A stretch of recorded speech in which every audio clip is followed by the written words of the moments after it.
Yeah,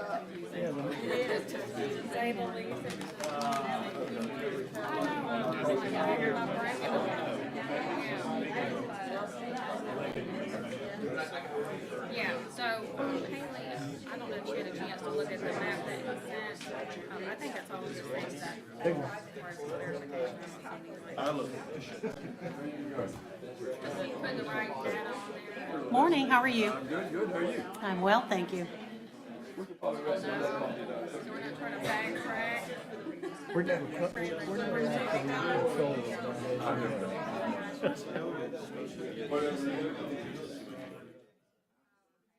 never met her. I mean, it's easy, it's just get the numbers. Morning.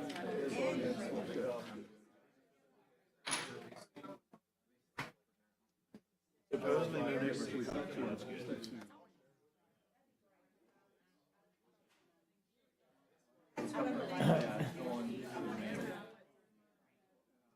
I just got some.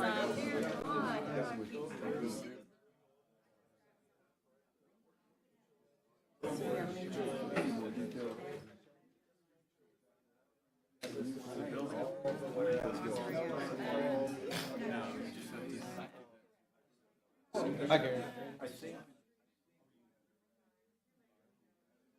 Mine is good. I'm tired, man. I can't. It's Wednesday and I've been dragging since Monday. I can't get my energy level.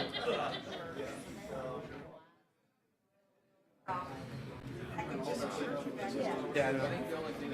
They come through the door. Mm-hmm. Getting closer and closer every 2 weeks.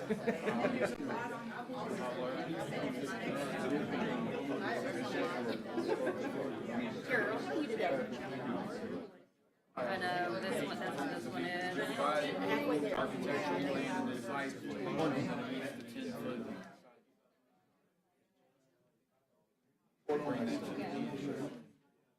Did you resubmit it after the issue with the turning, the auto turn? That you didn't receive? That was the only outstanding I had because I'm picturing the place full, right? And there's some parallel parking that appears in front of some of the covered RV slots, and I'm picturing those everything full, and that any kind of unit trying to get in there. It looks like it's a little tight. That's where.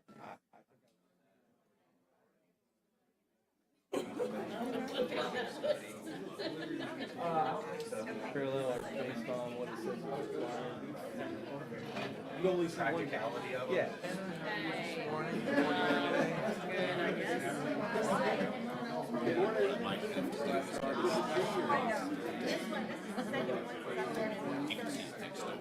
Sure. But even the spaces that we have there, there's one car. That's it. I know. I mean, nobody.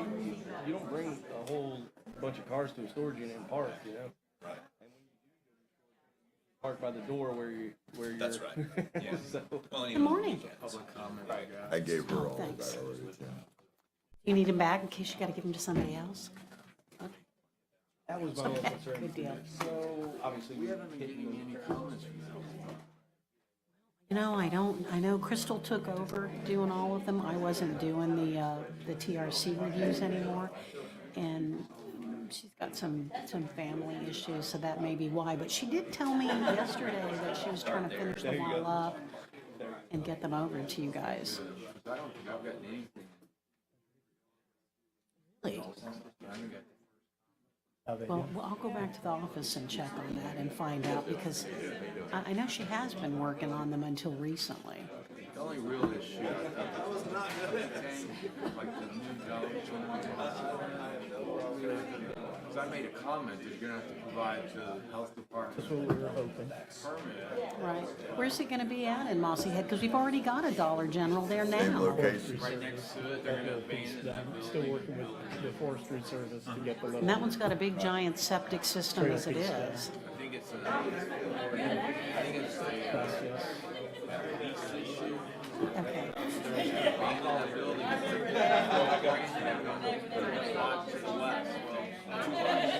I was gonna say, because right next door is all those shed things. Yeah, they're gonna move. Dollar General. Okay. I can make that like four, and I Yeah, I do follow him back and forth. Deputy asked what Well, if they can get people to work there, that's the biggest problem. They just are so short-staffed now. Yeah, I was in Walmart yeah, Saturday, Vision Center, and I was complaining about the because my job's easy after that. Mhm. yeah, I looked at that. part of that is to get you to self-checkout. He was I looked at it. I figured it's like, That's what they say at that Dollar General, because that's not too far from where I live. So I stop there, pick up milk or whatever, and you always are standing in line. It doesn't matter what time of day you go. So I don't know when it's gonna get staffed. tell us by volume. That Dollar General is the highest in the whole Southeast. We call it the Mossy Head Walmart. We people who live in Mossy Head, because it's the only game in town.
Good morning, if we can come to order.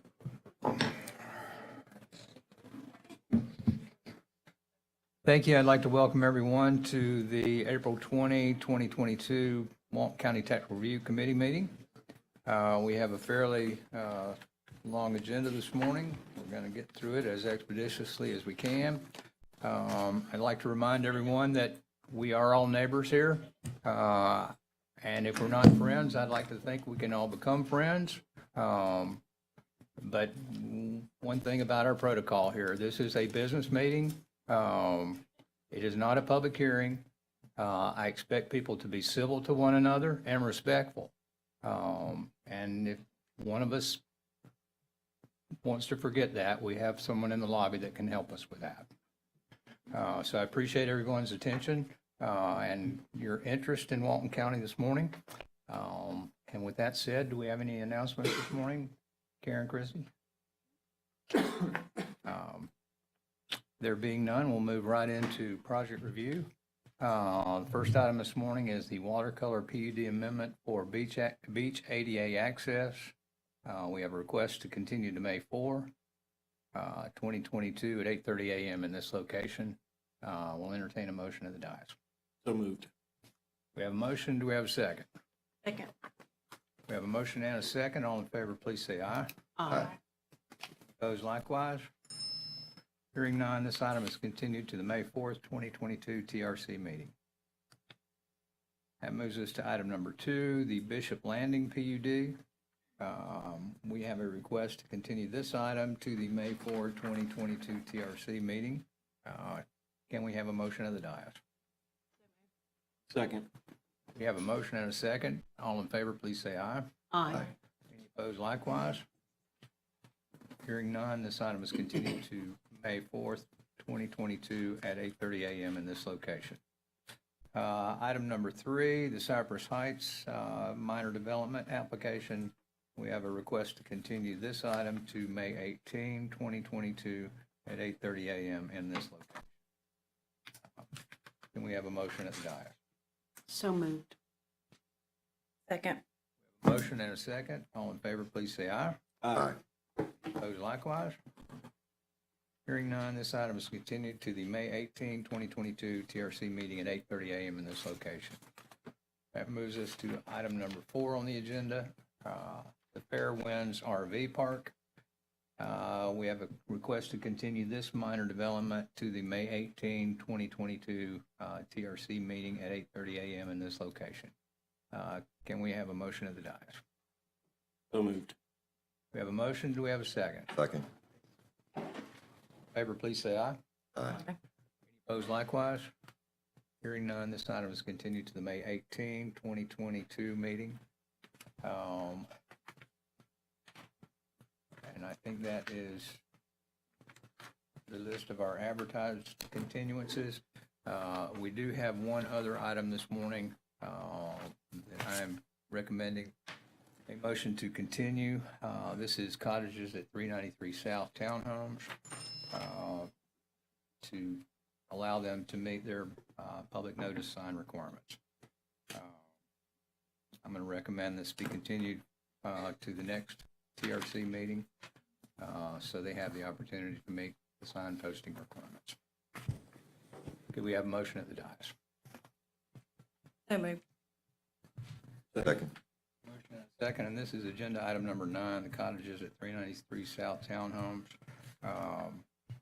We have a motion to continue this item to the May 4th TRC meeting at 8:30 a.m. in this location. All in favor, please say aye. Aye. Yes. And the requirement is that sign needs to come into compliance today in order to be heard at the next meeting. That will bring us back to item number 5, the Bluffs at Juniper. This is a request to approve by final order, major development reviewed by Renee Bradley. Renee, if you could introduce it for us.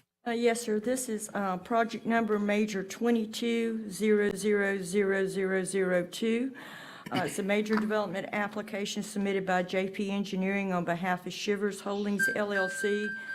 They're requesting to develop 361 single-family homes. The 55 townhomes are now be 17 triplexes and 2 duplexes. The associated infrastructure on 104 plus or minus acres with a future land use of residential and zoning district of urban residential.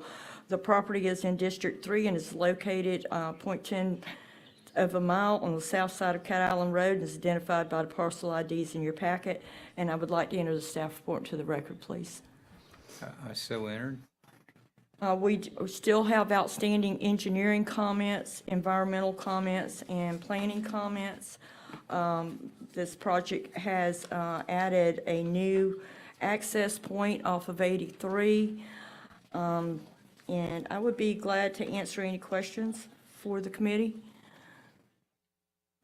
There being none, I'd like to turn it over to the applicant. Thank you, Ray. Anyone have a question for Renee? If not, we'll hear from the applicant. Thank you, Renee. Hello, Matthew Parker, JP Engineering, agent to the owner. On the phone, I have with me the owner on conference on a speakerphone is the best that we could do, and he's watching on the video conference on the YouTube or whatever they do there. But again, Matt Parker, JP Engineering. We had a community meeting with the neighbors on this project, which prompted a few changes.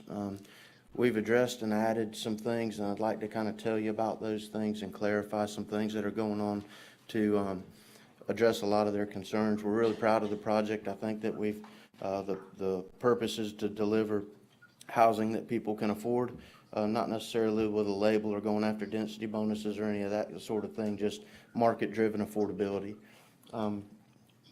In doing so, we've also maintained a lot of open space, protected the existing environmental areas. Renee mentioned there were a few comments, but in our mind, they're pretty minor. The comments that we still have outstanding that I would like to go through a little bit more is really a lot contingent on the DOT.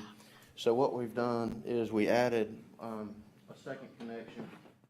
So when we met with the owners, they understood and agreed that, hey, by the zoning, the density is allowable, and they understood that was the general consensus.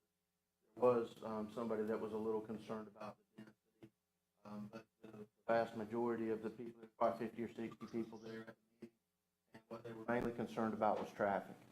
And the concern was that we're having 416 homes, and they're all going to access on Cat Island Road. It's oriented, this is 83. Cat Island Road, this is obviously subject property. And before we had a cul-de-sac here with no connectivity, additional connectivity to 83. So the owner has agreed to add that extra connection to relieve some traffic congestion and concentration of traffic at the intersection of Cat Island Road and 83. When we did that, we put a right-in, right-out connection here in order to allow people to get out, which was the main concern. Now, in talking with the DOT, they were concerned that people would use that connection as a left in anyway and kind of go around the pork chop, and they thought that it may be unsafe. So we're working with them now to see what they're going to have to do, what we're going to have to do here, if we're going to have to add a left-hand turn lane or not. That seems simple enough, except for there's tremendous grades and things right here. So we're working through those issues with DOT. In my mind, that's the only significant issue that we've got outstanding, and one that we have to work with DOT on. Again, the owner is committed to adding that second connection, but we want to be clear that there are some limitations as to how much we can spend on upgrading this state road. If we do a full connection here for the left-hand turn lane, that means that this left-hand turn lane will have to go away. And that it wouldn't be warranted because the northbound traffic was used and into the subdivision there. There'd be no reason to go buy a connection to come up here. So what we would have is a left-hand turn lane here, a right-hand turn lane here, and a right-hand turn lane on that is what we're anticipating. Here's my first reaction. Why would they go past that first intersection? Because they live in the top section of the development. I think that's what's going to happen. Well, Given the amount of traffic we already have turning onto Cat Island Road for the existing development that's already out there, I'm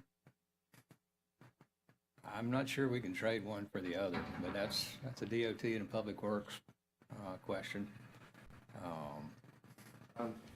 While we're on traffic, I'd like to speak to another connection point down here at Wesley Road. The neighborhood did not want this connection.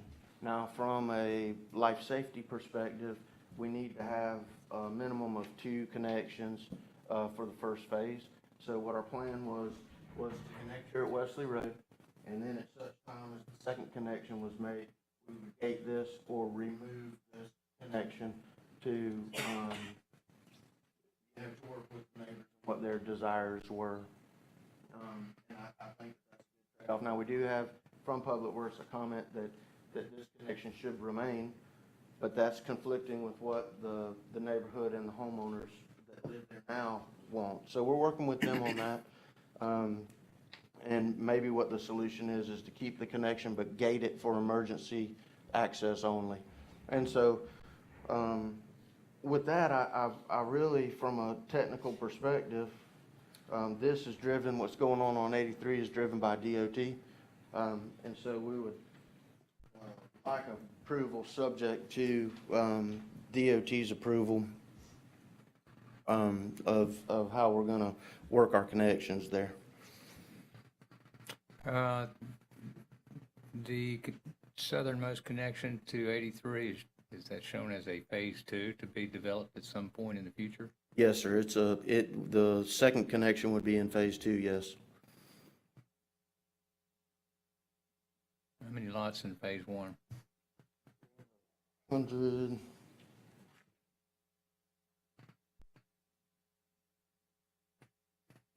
I don't know that number offhand. It's just north of 100. Jeff, do you recall how many lots are in phase 1?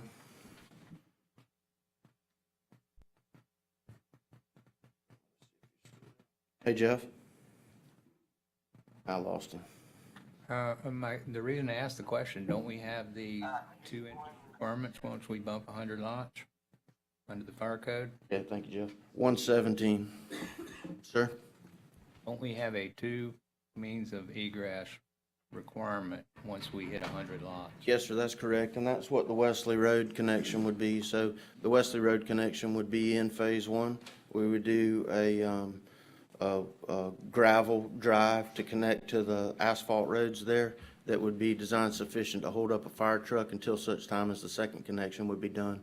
That way, when that second connection is done, it would facilitate the closing of the Wesley Road connection.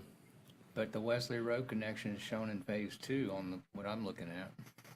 Well, yes, sir, what we would do is this section here would be, to get to your phase 2, this section of road would be built in phase 1 as in a temporary fashion.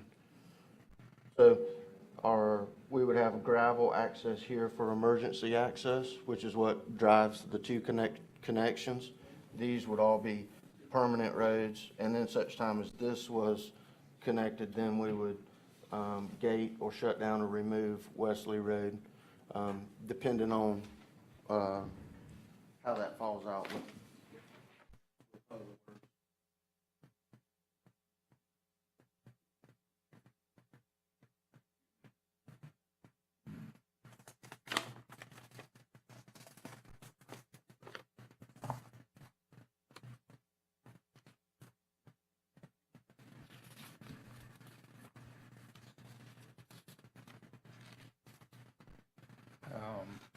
What are we going to do with the triplex and multifamily issue? I see a comment that these are being changed to triplexes. Yes, sir, that's correct. It's a attached single family. They're not triplexes when we attach them to something else. No, sir, triplexes, what you'll have is 3 units that are connected, then you'll have 15 feet between them, and then 3 units, 15 feet between them, and then an opening for the access for the neighborhood down to the lake. Is this shown on the plans we're looking at this morning? Yes, sir. It's, Renee and I went through this a couple days ago. The way that they're shown as platted lots, which is the way that you do your townhome property lines. But if you look closely at the way that they're done, you've got 15-foot building setbacks between them. So you've got 3 units, and the one in the middle and the 2 on the ends on their side lot lines obviously have 0 setback because they're connected. And then when you go to the next building, you've got 7.5 and 7.5. Mac, you can only see it on page 6 of the site plan. I had to go back through and take another look at it to be able to see the setbacks, see separation and building myself, but it is there. Okay, I just can't see it on the drawings that we have. Understood.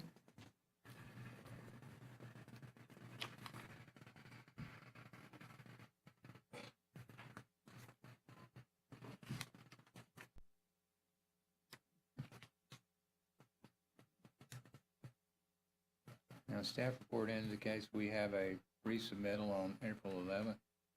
That it would appear these comments have not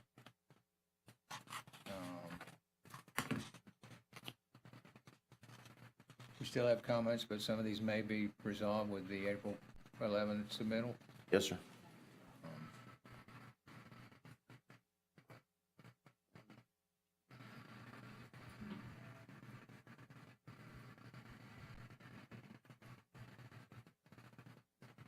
Do you have any questions about any of the other comments?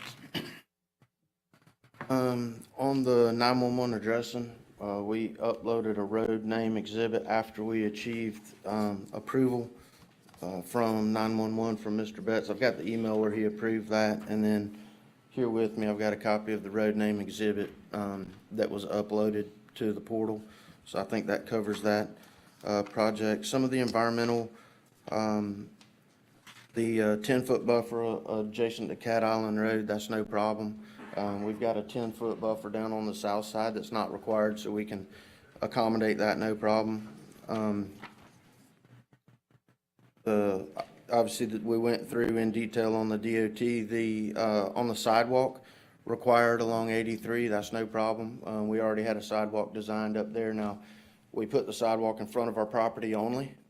Our understanding is that the planning staff wanted to extend that all the way down to the intersection, which is okay with the owners, so we're gonna extend that sidewalk down to the intersection. There was also a comment to provide sidewalk along 83. That'll be contingent on DOT approval. Our plan and our hope is that we can do a bike lane, on our side, on the west side of 83. Which would serve as pedestrian access up to the intersection, provide access to the store, that commercial center there on the intersection. But again, that's subject to DOT. You know, this is a rural road. Some high traffic speeds can be somewhat unsafe for a pedestrian. So if the DOT will allow it, we will. If they won't, our hands are kind of tied in that regard. To add that sidewalk. The note about lots 1 through 7 and 119 through 133 not accessing Cat Island, that note has already been added to our plans. Good to hear some progress going on out there. The Knox box system is no problem. That's pretty standard from the fire district comment.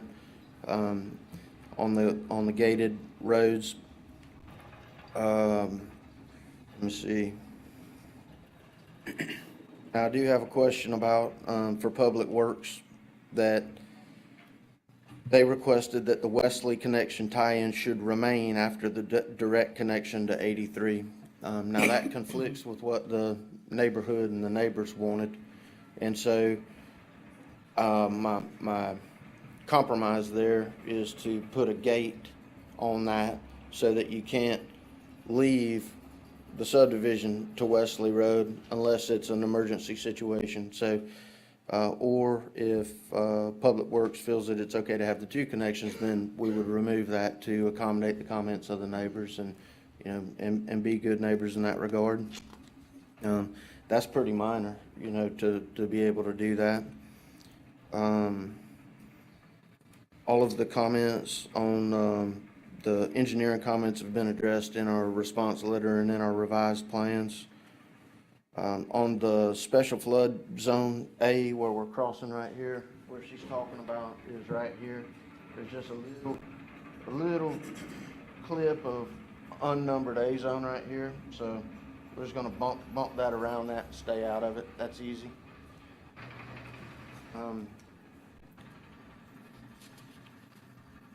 All right, and that covers that.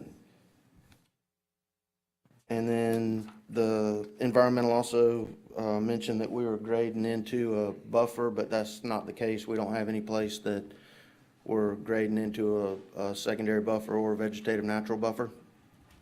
She wanted a little bit of clarification on that. All the lines are on the plans as to what they are.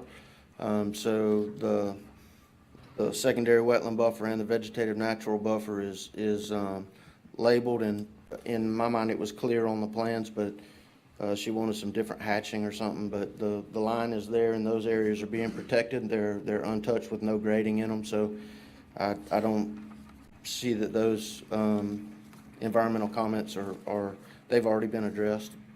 So, you know, the only, in my mind, the only real outstanding item is the transportation intersection, and we're at the behest of the DOT on that as to exactly what those connections will end up looking like. And it just really comes down to where are we putting the turn lanes. So, How many people do we think are going to occupy this development once it's completely built out? it's 416 units, assuming 2.5 people, you know, looking at 1,000 people. And, you know, the intent or the reason that the developers are looking here is they understand, and the feedback that we've gotten from county, from planning, from business owners, is that the county needs affordable housing badly, you know, and so that's what's driving a lot of the design, that's what's driving the density. And I think it's a good project to deliver that while at the same time providing open space, park space, and protecting environmental elements that are on the site.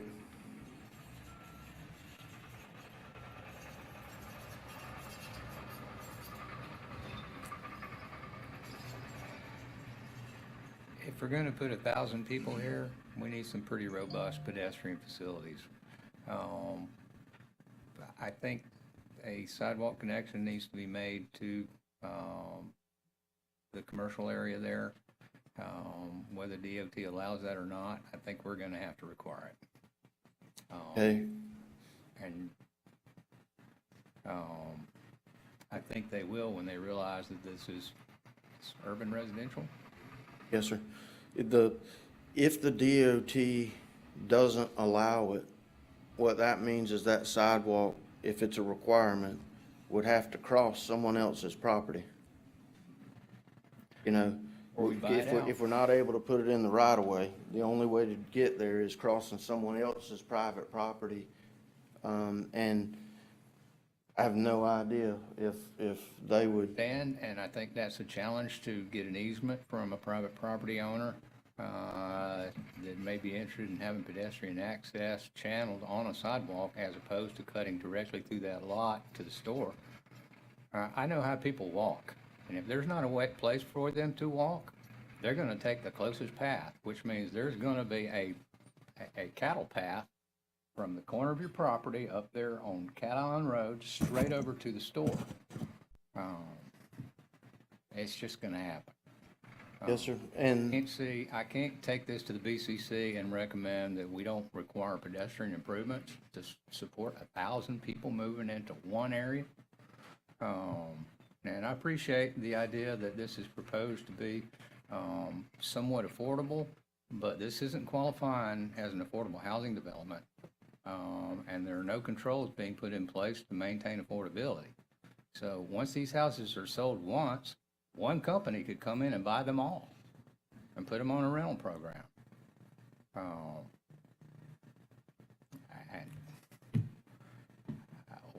I can go buy one at a good price. There's nothing in there that says I can't sell it for whatever the market wants me to buy or sell at. I'm going to take the money. I'm a little bit concerned about, we're talking about an affordable housing project that is not qualified as one. And I appreciate wanting to cut corners to try to make the prices affordable. But we got to live with this project once it's built. And if we're proposing to turn all the streets into public streets, we're really going to live with this project because there won't be an HOA responsible for all this infrastructure and managing all these people. Now, there will be an HOA, but if they don't have common area to manage, they won't be too effective. So these are my concerns. This is going to go to the Planning Commission and Board of County Commissioners. I expect other people will voice the same concerns, but I'm going to have to. Now, do I want this project in this location? I think it's a good thing for this part of our county.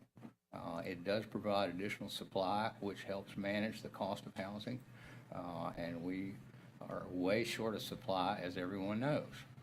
And that absolutely is a factor in the cost of housing. But at the same time, I don't want us to be cutting corners here in the name of creating an affordable product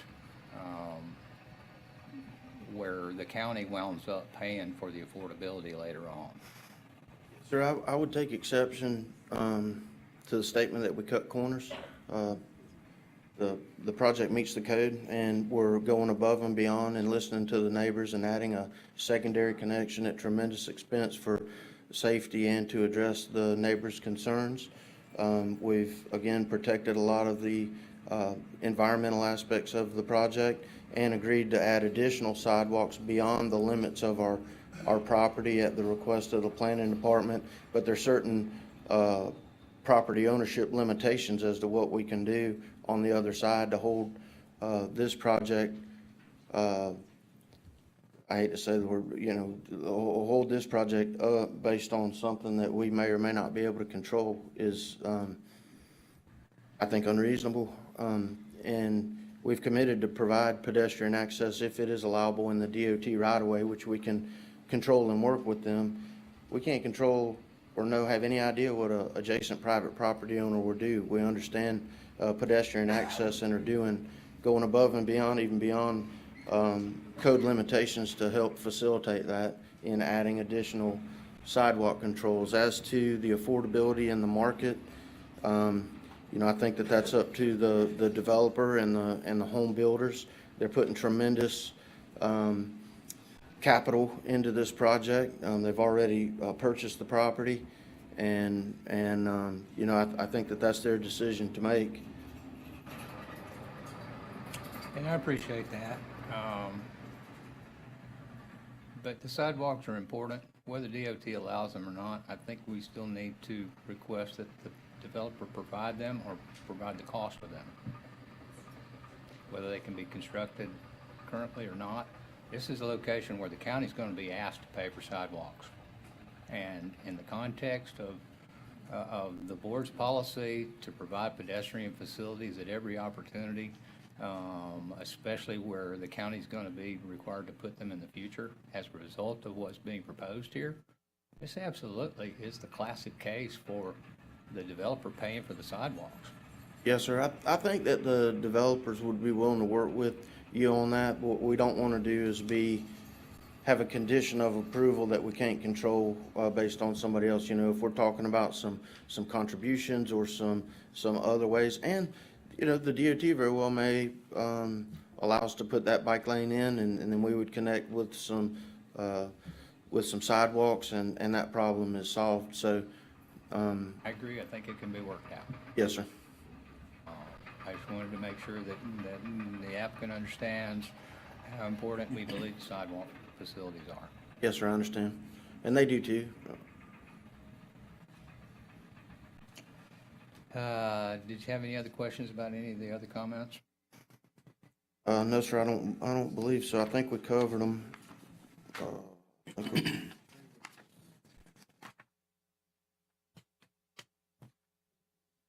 No, sir, I think we covered them.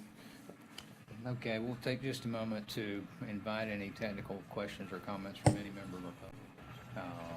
And then we'll entertain a motion or recommend a motion.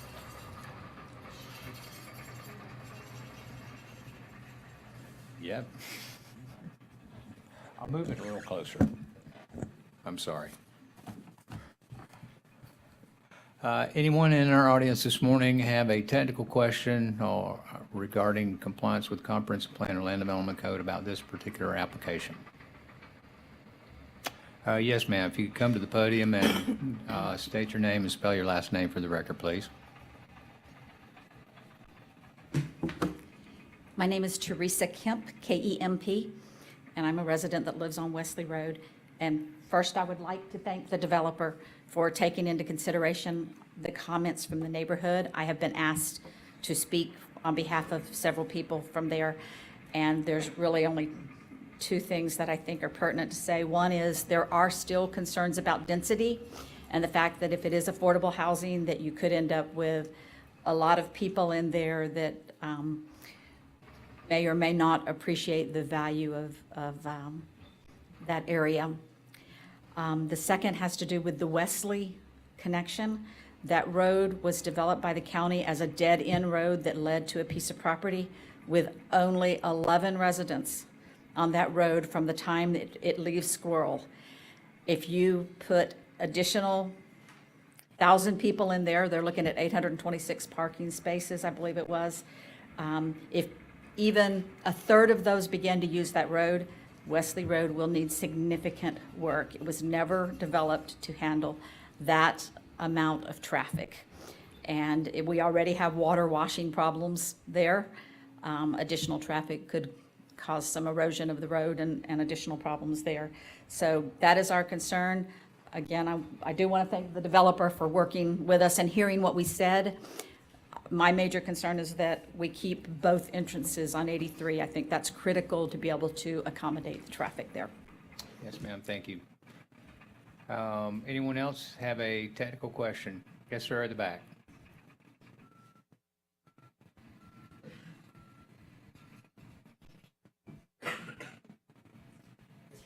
My name is Gene Large. I live on Squirrel Road. Spell your last name for the clerk, please. Large, Large. I just had a question. I'm sorry I couldn't see when he was pointing out up here. He was talking about the road access on phase one. Is it the Squirrel Road that they're doing first, or is it the 83? It'd be the Cat Island. The Cat Road Island. entrance. We would do this connection, this area is phase one, and then we would have a temporary connection here for emergency access. And then, once this connection is done, then this road will be eliminated as public works highway. My only concern was, and the reason I asked that was, all during construction and phase of all of that first phase, everything is going to be coming in on Cat Island now, as to why they couldn't make the initial project starting off of that 83 to eliminate that issue that we're going to have already on Cat Island. If as was said before, I really do appreciate them meeting with us and adding that other intersection on 83. I know that is a significant cost, and I appreciate them accepting the input. But again, my concern is if they make that the second entrance, there's a lot of construction, road work, and everything else that's going to wear and tear on Cat Island while they're building phase one and all of these others to start phase two. So I would be concerned that it might be a better idea if they started out bringing all their construction off of 83 and not off of Cat Island. Thank you, sir, for your comments. Anyone else wishing to make a comment or ask a technical question about this particular application? Seeing none, we'll close this portion. This development will get a public hearing at the Planning Commission and Board of County Commissioners once it reaches that particular stage. Renee, do we have a recommended motion? First, Bill, have you had an opportunity to look at this? Yeah, in regards to my comments, the main concern were the turn lanes that were addressed with his DOT explanation, so I trust that they'll get that worked out. The rest of them are some labeling and minor things that I don't think will hold this up. And Matt, one more question for you. Would you like us to consider looking at the phasing plan to maybe rephase so that the first phase was coming off of 83 instead of Cat Island? I think you can certainly discuss that with the developer. Okay. So with everything that's been said today, I think that we could move this forward to Planning Commission once we've resolved all comments, including the sidewalk location and whether that's going to be a buyout for the county, if my understanding is if we cannot get easements across there, so that the county could come back later and put that in. Was that correct understanding? Yes, I expect the county, if these don't get built, the county will be on the hook to build them at some point in the near future. Okay. With that direction, I'd move it forward to Planning Commission once we have response to all outstanding comments. Thank you, Renee. We have a recommended motion to move forward to Planning Commission, subject to satisfaction of all outstanding comments and the issues discussed here this morning. Can we have a motion at the dais? So moved. I'll second. Have a motion and a second. All in favor, please say aye. Aye. Yes, sir. Any opposed likewise? Hearing none, this item is approved to move forward to the Planning Commission conditionally. And this will move us to item number 6, the U.S. Gold Gymnastics Minor Development Application, reviewed by Stephen Shawn. Stephen, if you can introduce it for us. Yes, sir. Good morning. U.S. Gold Gymnastics is a request to approve by development order. Project number MIN 22-000006 is a minor development order application submitted by Core Engineering and Consulting, Inc. on behalf of U.S. Gold Gymnastics. They're requesting to construct an 8,250 square foot gym on 1.01 plus or minus acres with a future land use of mixed use and a zoning district of village mixed use. The property is located in District 5 and can be identified by the parcel ID in your staff report. If I could have that entered into the record, please. Thank you. Thank you. If I could just give the board a couple of updates. The applicant has resubmitted twice since the application was seen last by the board. The latest resubmittal came in rather late, and I have not received comments back from Anna or from Flood, respective of the newest resubmittal. However, engineering comments have been addressed, and based on a cursory review by planning, I think the outstanding comments from planning have been resolved as well. I will turn this over to the applicant if you do not have questions for me. We think their resubmittal has met all the requirements. I believe so, and in light of that question, I will highlight, they have proposed a number of temporary parking spaces within the right-of-way protection zone. This is a result of conversations with the applicant, respective of the potential and almost imminent widening of Chat Holly. The idea being that those spaces could be removed in the future upon the widening. Those spaces are not required per the code. They are in addition to the code minimums. Having said that, though, if you don't have any other questions, I will turn it over to the applicant. I guess the site plan displayed up here does not reflect that change. I don't believe so. Not the most recent submittal. Yeah. I do agree that protecting the additional right-of-way on Chat Holly is very important, given that that's going to be needed in the near future. But given the particular use, I also agree with the idea of allowing them to provide temporary parking in that same area that wouldn't be deemed a structure for the purposes of the right-of-way protection zone, but provides convenient additional parking for this particular use, given the kind of use it is and the periodic classroom kind of sessions, which could potentially generate additional traffic or additional parking. Yes, sir. I think that's a good temporary use. So that was a good idea, Stephen. Do we have any other questions for Stephen?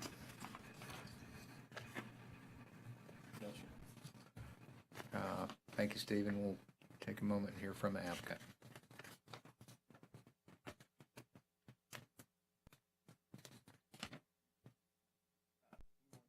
Zach Brandon, BRANNEN from Core Engineering Consulting. We're, as we discussed last time, for the project's at 82 square foot gymnastics, like kids gymnastics center. And most of the comments were kind of pretty straightforward to take care of. The temporary parking we've implemented with what I will probably in discussion with Stephen exactly what system you guys would prefer for us to use there. And I think we have the planters up front. We're going to request a 5-foot sidewalk with a 3-foot planter. If that's not approved, we do have room to make an adjustment to the 5-foot and 5-foot minimums for both, for the foundation planter To address widths. the foundation planning. Yeah, work that out with Stephen. Yeah, and we got a little bit more clarification from Flood. this morning, and we'll be working with that. There might be additional changes to the temporary parking area anyway, depending on our cut fill numbers to adequately achieve the A-zone cut fill requirements. Other than that, most of the other comments have been addressed. We've submitted the left turn analysis to Public Works to and get clarification, but approval on that, and we'll continue to work with them if there's any more questions on that. But other than that, I think we're pretty close. Thank you. I think all of these things are things that can be easily worked through.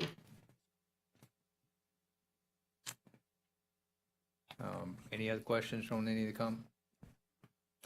Any other questions for the applicant's representative?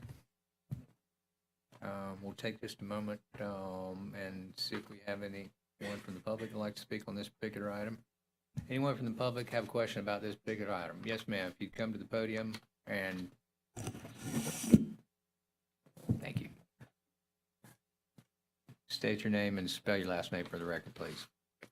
My name is Kyla, Kyla Jacobsen, Jacobsen. And just a word, we can't hardly hear anybody unless you're close to the microphone because of the noise outside. So thank you for moving your I will mic. try to speak up a little bit. Yes, thank you. I get that there's a commercial component as part of Walton's Landing, and this is that commercial component. I have nothing against the gymnastics center. My concern, though, is not no, but just no right now, just because of the traffic issue. And I understand that there's plans in the future to do improvements along Chat Holly and Nellie Road and stuff, but they're not in place now. And gymnastics centers tend to be clusters of people. It's not like a gym where people randomly come. It's people clustering. So we have a gymnastic meet, so we have lots of people. And Chat Holly's already a very busy road, so I'm just voicing my concern about the traffic. Thank you, ma'am. Comments are noted. Does anyone else have a question or comment about this particular application? Yes, ma'am. You could come to the podium and state your name and spell your last name for the record, please.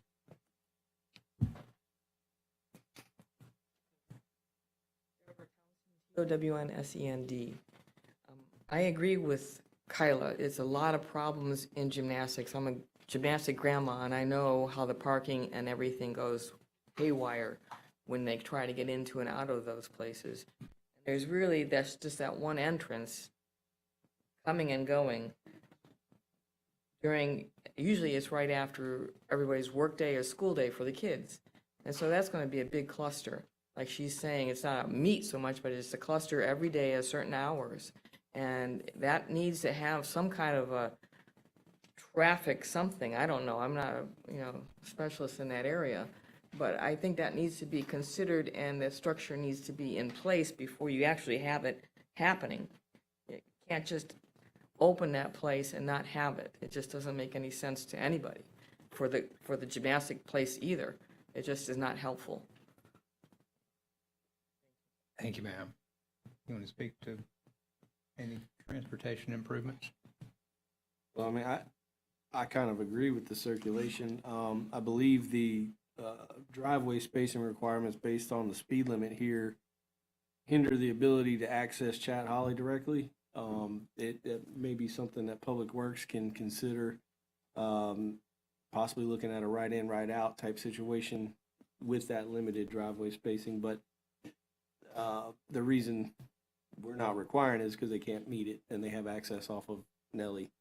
So I think Public Works can take a look at that, and I think it would benefit the project tenfold to have an extra drive aisle, because I have two daughters also that do gymnastics, and the cars pile in there. And so if you have people trying to leave and people trying to come in, it may be beneficial to have a second access.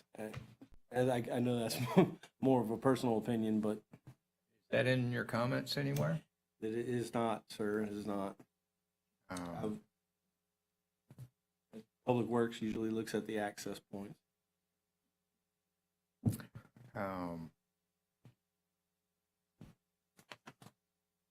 We do have some pretty detailed comments from Public Works.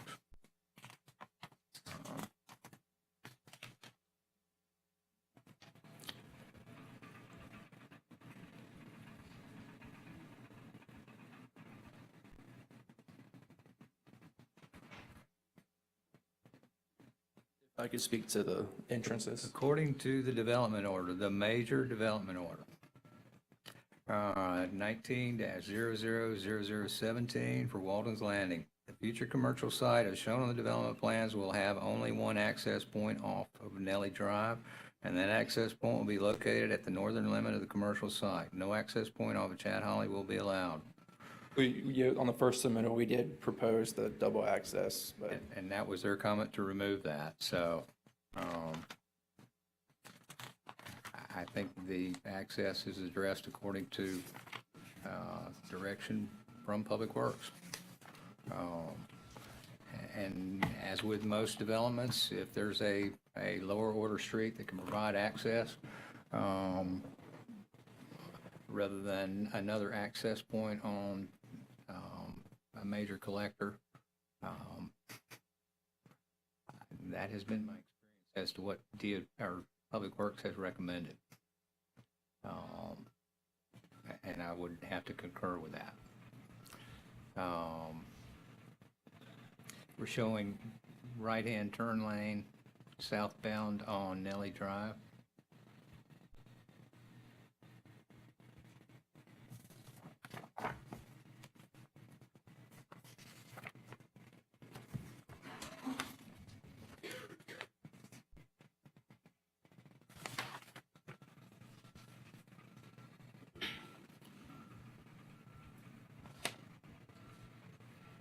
Does that exist now, or is that being constructed as part of this project?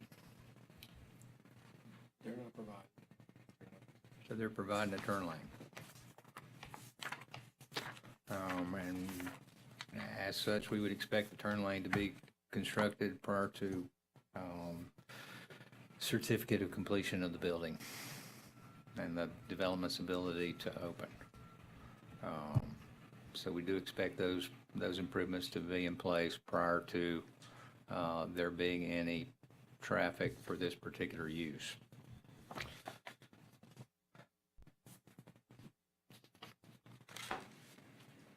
I think we got a number of comments that can all be addressed in short order. This is a minor development. Do we have a recommended motion, Stephen? Yes, based on the most recent resubmittal, though it's not reflected in the staff report, staff would recommend conditional approval to move forward with development order issuance based on successfully addressing any and all outstanding comments and items. Thank you, Stephen. We have recommended motion. Do we have motion at the dais? Moved. Second. We have a motion and a second. All in favor, please say aye. Aye. Any opposed likewise? Hearing none, this item is conditionally approved to move forward to development order subject to satisfaction of any outstanding comments. And this will move us to agenda item number 7, the Sellers Tile Expansion, minor development reviewed by Tim Brown. Tim, if you could introduce it for us. Yes, thank you. Good morning. Thank you. This item was continued from the March 16th TRC meeting. This is a minor development order application submitted by All Day Howe Engineering requesting approval of an 18,500 square foot expansion of the existing Sellers Tile and associated infrastructure on 2.76 acres with the future land use of mixed use and a zoning of village mixed use. Project's located in District 5 on the north side of Highway 98. So there's 2 planning comments remaining. All other comments have been resolved, including all of the scenic corridor comments. So with that, I'd like to enter the staff report into the record, and I'll entertain any motions the committee may have. Thank you, Tim. So entered. I'll turn it over to the applicant. Yeah, let's hear from the applicant. Thank you, sir.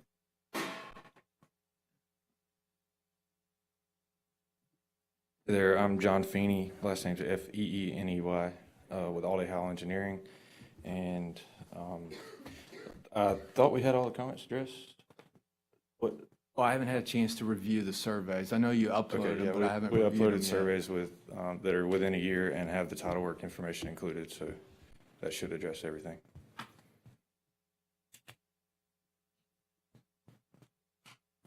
It appears that those were the outstanding comments. Have any question about anything else in the report? No, sir. Any questions for the applicant? Thank you, sir. We'll take just a moment to hear from our public. Any member of our public this morning have a question about technical compliance regarding this particular application? Seeing none, we'll close that portion of the meeting. Tim, do we have a recommended motion? Yes, recommend approval contingent upon the resolution of those remaining comments and move it forward to the Design Review Board.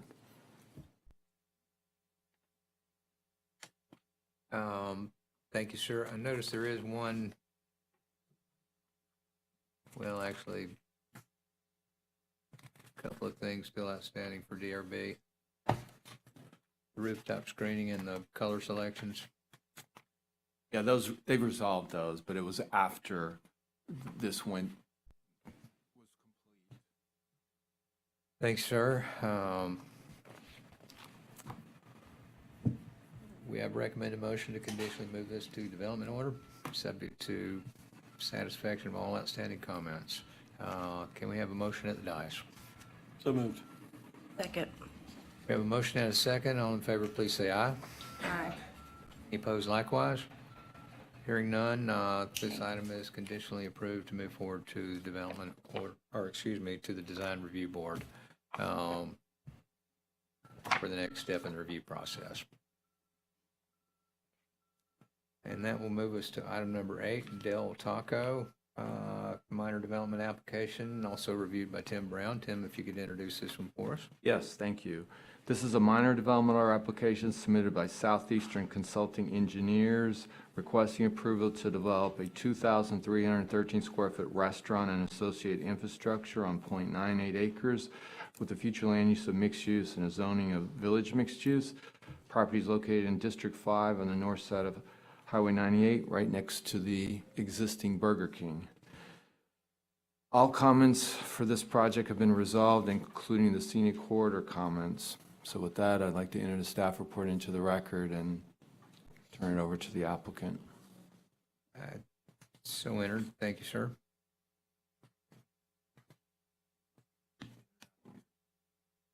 Applicant here this morning.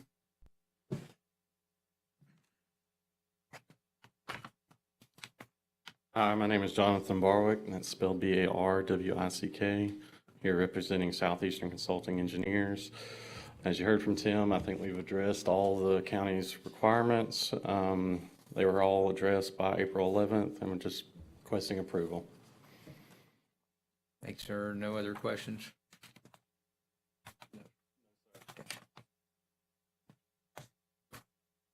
Then we'll take a moment to see if our public has any technical questions about this application. Anyone here this morning? Yes, ma'am. If you'll come to the podium and state your name and spell your last name for the record, please.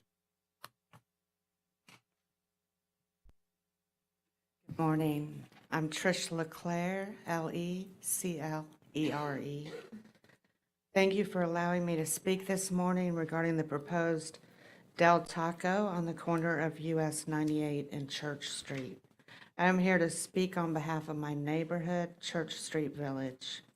We are a family-oriented, well-maintained neighborhood, and we have great pride in our community. Our residents are primarily young, striving families, Walton County first responders, teachers, nurses, and a few retirees. Our street has a large community church at the front with a very active congregation and a preschool. Both of my grandchildren went to preschool there, so I can attest to the car lines in the mornings and afternoons. The church itself is busy 7 days a week, and they teach English as a second language and stay quite busy. On the south side of 98, we have Helen McCall Park, which the county is currently expanding. Large numbers of young families utilize the park daily with their children. There is also an active Catholic church on the south side of the road. On the north side, about a quarter mile down, a church looks ready to open and another development is being built. We have no objections to our churches and children's programs or even more houses.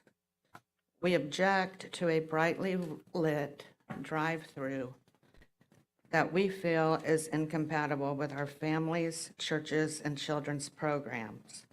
Code defines neighborhood commercial uses as one of them can be a restaurant, standard sit-down without drive-through.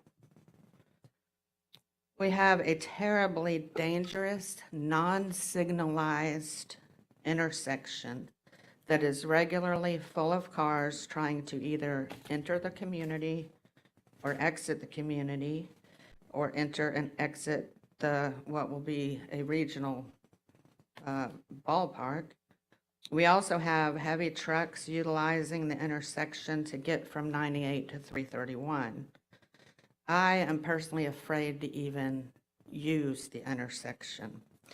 The application clearly states that the project does not meet Walton County Transportation Concurrency under the Walton County Land Development Code. Today, I am asking you to consider voting no on this project because it does not meet Walton County Transportation Concurrency, because the community feels it is incompatible, and because we are already full here with businesses that serve our community and our families. In the event that you do vote yes, please take care to ensure the intersection safety before you let them build. If the intent is to accept $75,000 for their failure to meet transportation concurrency, we'd like to know that money will be spent on that deficient segment of 98 and not just dropped into some buckets for the long-range transportation plan. Last but not least, our neighborhood floods badly every time it rains. So a letter of intent regarding stormwater management seems insufficient. Thank you for your time and consideration, as well as your service to our county. Thank you, ma'am. Your comments are on the record.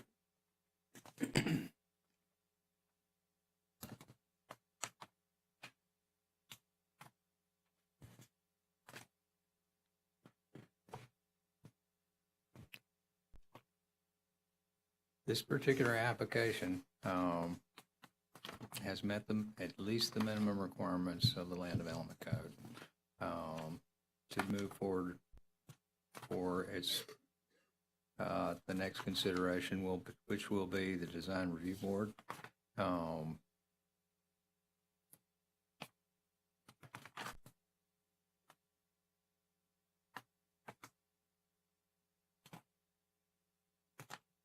I don't see any deficiencies in this application that would warrant holding it up. Is there anyone else who would like to speak on this particular application?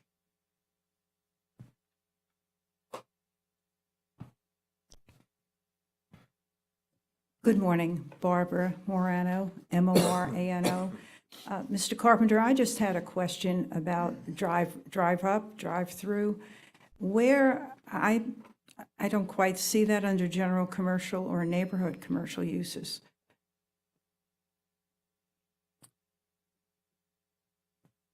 Tim, you want to speak to that? We've always considered drive-through a general commercial use. So if it doesn't allow for general commercial, like Coastal Center, then it's not an allowable use. But if it does allow for general commercial, which Village Mixed Use does, then you can have a restaurant with drive-through, and we've consistently applied it that way. Thank you, Tim. Is that in the actual uses that I see on page 85? It just says food service. It doesn't say anything about drive-through specifically. I think we've given the answer. But the answer is they've considered it usually, but it's not in there. The word drive-through is not in there at all, or drive-up. We have allowed this in general commercial. Is it possible to go back so the citizens understand that? Because in neighborhood commercial, you have standard sit-down without drive-up. I would assume in general commercial, you would say standard sit-down and drive-up.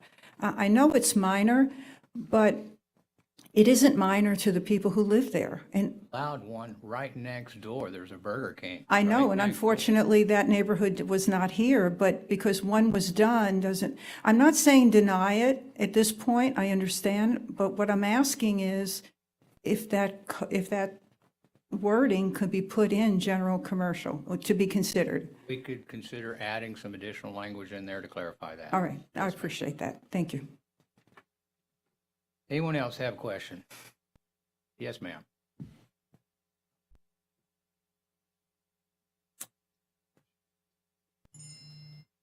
Good morning, Donna Johns, JOHNS. Is there any way to remove that component of this and not allow another drive-through? There is one drive-through, as you mentioned, Burger King right next door. Is there any way that it could just be a restaurant and not be a drive-through? Not this morning. Is there any way that you could request that there be a light at that location before this is built? No, ma'am, I don't have the authority to request that the light be installed before this business be allowed to operate there. There's already a light in progress on this intersection based on development on the south side. We've approved a very large PUD that has a condition to pursue the traffic warrant and assist in paying for a traffic light at that intersection based on development on the south side of this intersection, which would obviously benefit everyone on the north side too. Right, right. Was there a proportionate fair share on this particular project? $75,000, I believe, 75, 9, 13, and 28. As I believe Ms. Morano or Ms. Leclerc mentioned, is there a way to earmark that so that would go directly to that location and not in a general fund pot? Doesn't go into the general fund. It goes into the Transportation Trust Fund, and it's identified by the segment that the trips are impacting. So it could go for It'll that? account for this section of this roadway. Okay. Thank you. Anyone else have a question about this particular application? Seeing none, we'll entertain a recommended motion, Tim.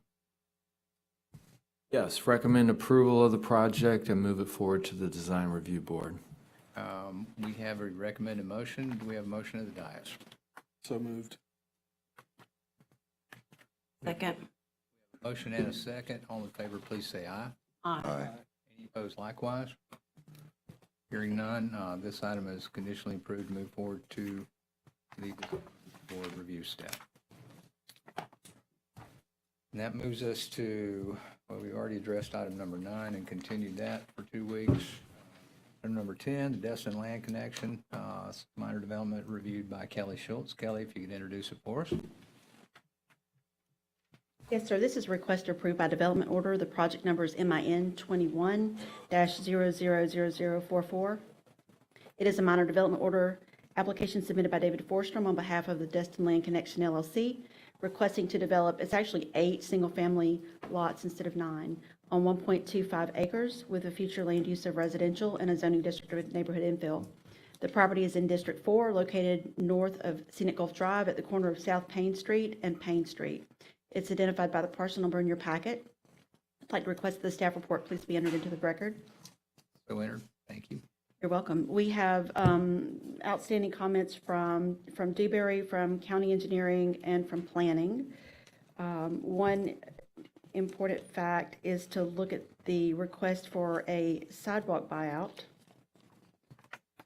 which obviously could impact the entire layout of the project because it's a pretty tight site. The applicant has identified that all 8 of these will be vacation rentals. As far as the planning comments, I believe that those could be addressed with the applicant. I would have to let Dewberry address their comments, and then I don't think we have anybody from Public Works. I feel like theirs could be addressed with the applicant as well. If anybody has questions for me, if not, I do see our applicant is in the room. Anyone have questions for Kelly?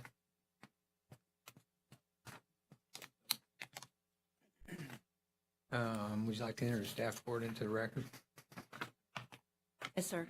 Please. Yeah, thanks. So entered. We'll hear from the applicant. Yes, good morning, David Forstrom. First of all, on the Public Works comments, they were addressed. The review is based on a previous review, but the Public Works comments had all been addressed. So let's see. Real quick.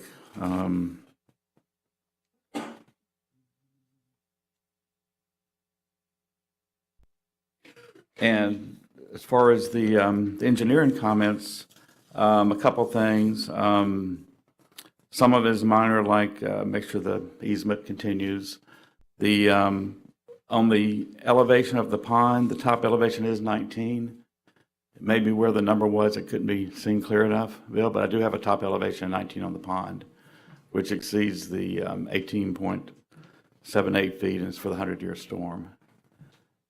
I feel like the other comments, we understand the privacy fence. We can make sure there's a gap. It's, to allow runoff. I feel like we can address all the other comments fairly quickly. The planning comments primarily have to do with landscaping, and as you know, with this project, there's been some back and forth as far as is there adequate spacing for the trees, et cetera. So we'll go ahead and have a landscape architect complete the landscape plan, and that'll provide the county assurances that all the trees will be properly located with enough room to adequately grow. And the other comments are kind of small. Survey, benefit of title, and back to the sidewalk buyout. This property ends at a T, and it's a dead-end road, and all the houses are on one side, and the sidewalk is on one side. On the other side is nothing. It's just a dead end. So if someone, it wouldn't make sense because someone would have to go across the street to a sidewalk on the other side and come back where they came from to transverse and go down Payne Street. So we felt like in this case, really the sidewalk would be of no benefit whatsoever. And we did submit a buyout request. And, if we can get that approval letter, that'll help us be sure we don't have to go back and do revisions on the site plan. So I feel like the comments can be addressed. This doesn't go to Planning Commission with a conditional approval. I'd be happy to answer any questions. Well, this one doesn't actually go to Planning Commission. Right, that's what I meant. It doesn't go to planning. That's why I felt it could be addressed with a conditional approval for a development order based on satisfying the remaining comments.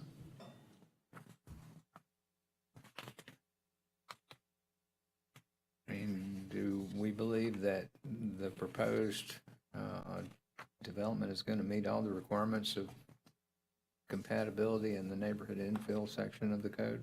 Yes, we had a neighborhood meeting. There was support there initially. It's actually 2 units below the maximum density. We could do 10. We're down to 8. We took additional house out. So the density is less than the maximum, and we did have a complete compatibility analysis provided also and reviewed.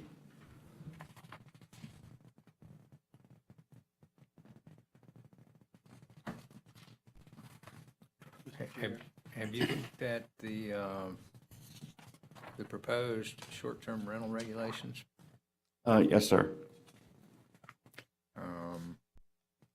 Which moved through Planning Commission last week, without being relaxed and actually tightened up.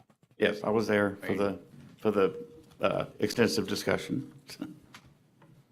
Yes, sir.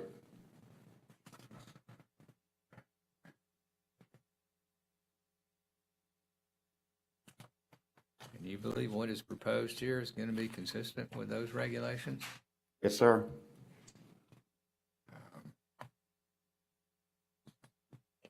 We do have the wider driveways because it's a privately maintained road, and it's just basically a dead end, so that allows for more parking spaces off-site. We have the fire lane striped and also no parking signs shown to make it very clear that parking in the street's not allowed.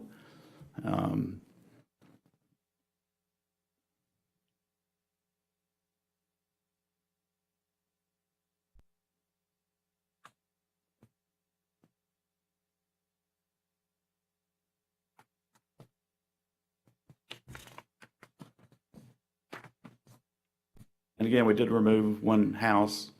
We went from 9 to 8, and that also provides more green space for a we're using for a dry retention pond.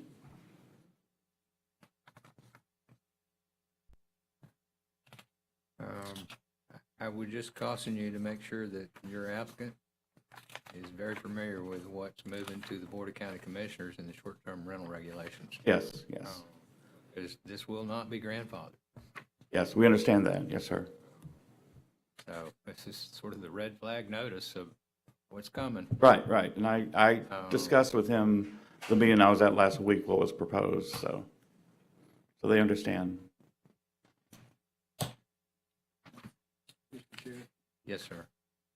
David, could you possibly consider some kind of conveyance other than sheet flow and everything between lots 2 and 3 in a 15-foot wide easement that's likely going to have privacy fences?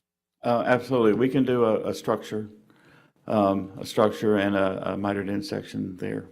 I think that would be better. Yes, sir. I think it would, and I mean, you may be able to intercept some of that northern T Street, catch it, come down to another inlet, catch it, and then pipe it into the pond. I think that would work better than trying to direct everything between these two structures. I agree, and it's less likely to be altered by the homeowners later in the future too, so I agree. That was one of my biggest concerns, Mr. Chair, so if, I think it can be easily revised. The finished floors are well above the max stage. I want to say the finished floors are 21. Right, they are. They're well above. Right, and the max stage 100-year storm is 18.78. So I just had concerns that it wasn't going to be able to be contained within the retention pond, but I think some of the adjacent ground elevations are Right, and I have higher than. I have it here. It also, it does show 19, but the 19 is kind of near the boundary, so it may not have been easily read, but the top is 19. Yes, sir. I just didn't want any of that capacity to be on lots 1, 2, and 3, and Right. maybe number 8. But I didn't want the capacity of the pond to spread out onto the lots. But I think, having said all that, these can probably be addressed.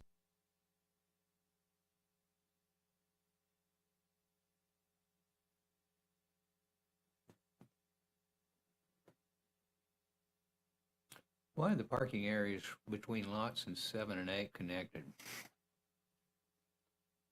Lot 7 and Paving right up to the property line.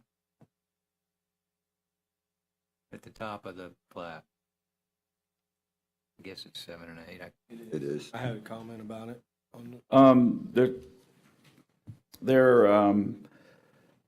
well, there actually is about 8-inch gap, but there's room on the north side and the south side for trees.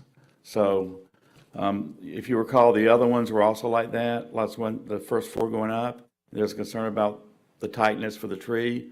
So we basically increased those about 9-foot width, in order to have adequate space for the trees. But there was no necessity to do that here. However, we could always increase the gap between them where they are closest, and then add it to the area on the other side. So as far as having the width, How big are these houses proposed to be? I believe they're looking at around 2,400 square feet. But I understand the regulations, the 600 square foot for one parking space per 600 square foot for short-term rental.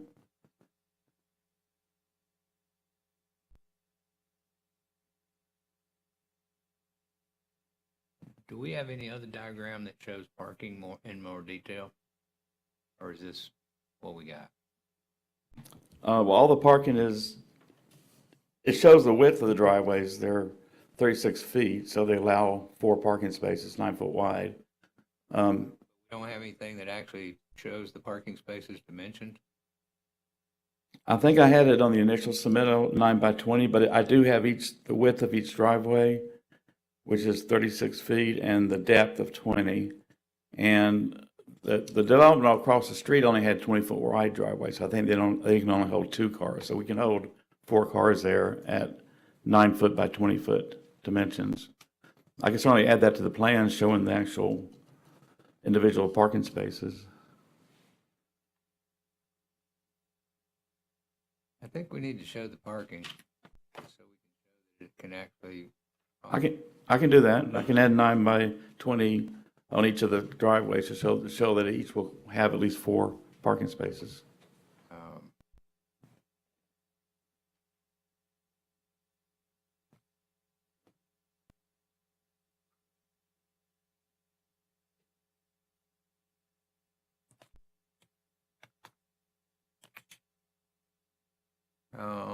You mentioned you're going to have a landscape architect provide a landscaping plan. Yes, because Kelly's comments, there were been comments about, is there enough space for the trees, et cetera. So we decided we'd go ahead and just to pay a landscape architect to sign and seal a complete plan so that issue can be addressed as far as if the trees are adequately spaced.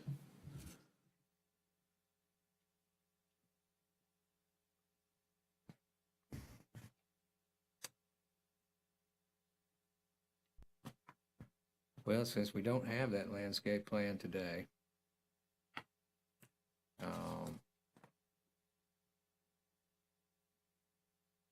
and I want to see the parking spaces delineated.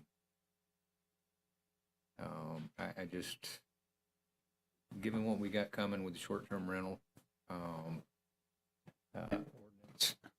And that was never a previous comment. I understand the importance of it. We would have done it earlier, and if there's any way we could not have to come back to the technical review committee just for that, that'd be great, because we can add them as part of the condition. I'll add all the parking spaces on the driveways.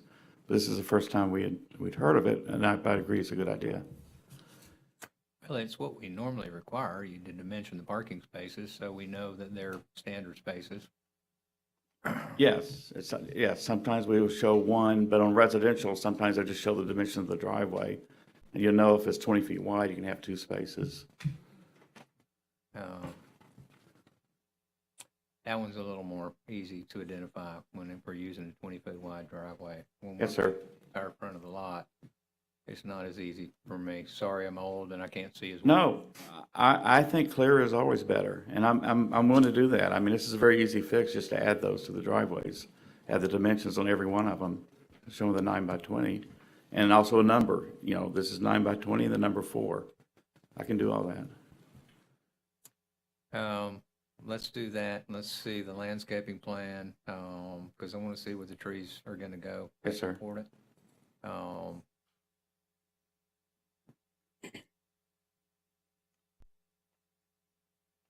Based on the proposed drainage easement, it looks like the trees will be on top of the storm pipe.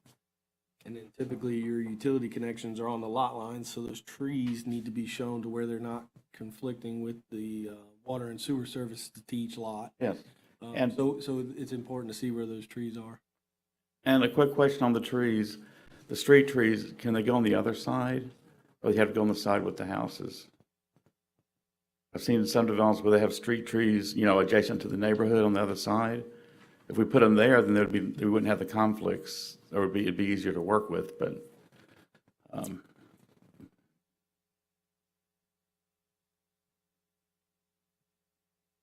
Are we actually showing a sidewalk on the lot side of that street? yes, sir. Yeah, there's a sidewalk, paver sidewalk.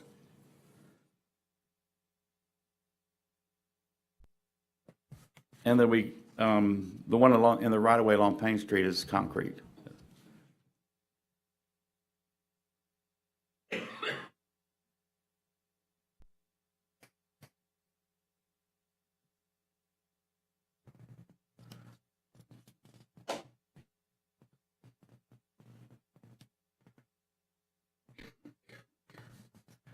All right, let's take a moment.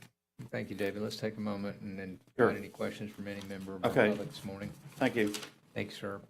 Anyone here this morning have a question, technical question about compliance with comprehensive plan and land development code on this particular application? Yes, ma'am.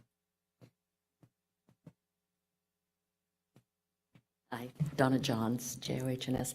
I just have a quick question. What are the setbacks, especially the side setbacks on this Standard 7.5 feet, 7.5 feet?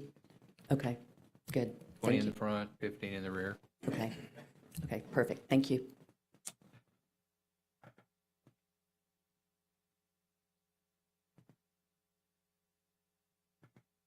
Anyone else have a question? Yes, ma'am.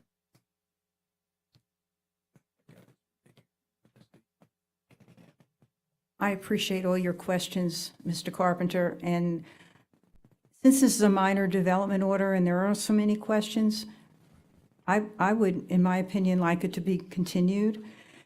I also see that it's neighborhood infill, which is 2 to 8 units.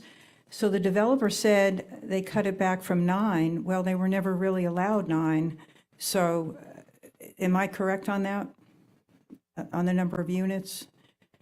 This is larger than 1 acre, I think. It's 1.25, so usually you go down, am I correct on that?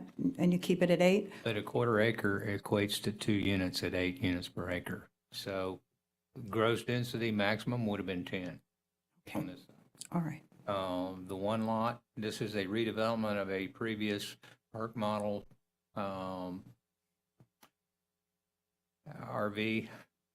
location, which is, we have some of those legacy properties from the 60s and 70s in this particular neighborhood. Some from the 80s, some from the 90s before a comprehensive plan was adopted. And this is a redevelopment of one of those, and they are reducing the density. Okay, so thank you. So because of all the outstanding comments that was mentioned, I think it would be beneficial to continue, but thank you. Thank you, ma'am. Anyone else have a question or a comment this morning?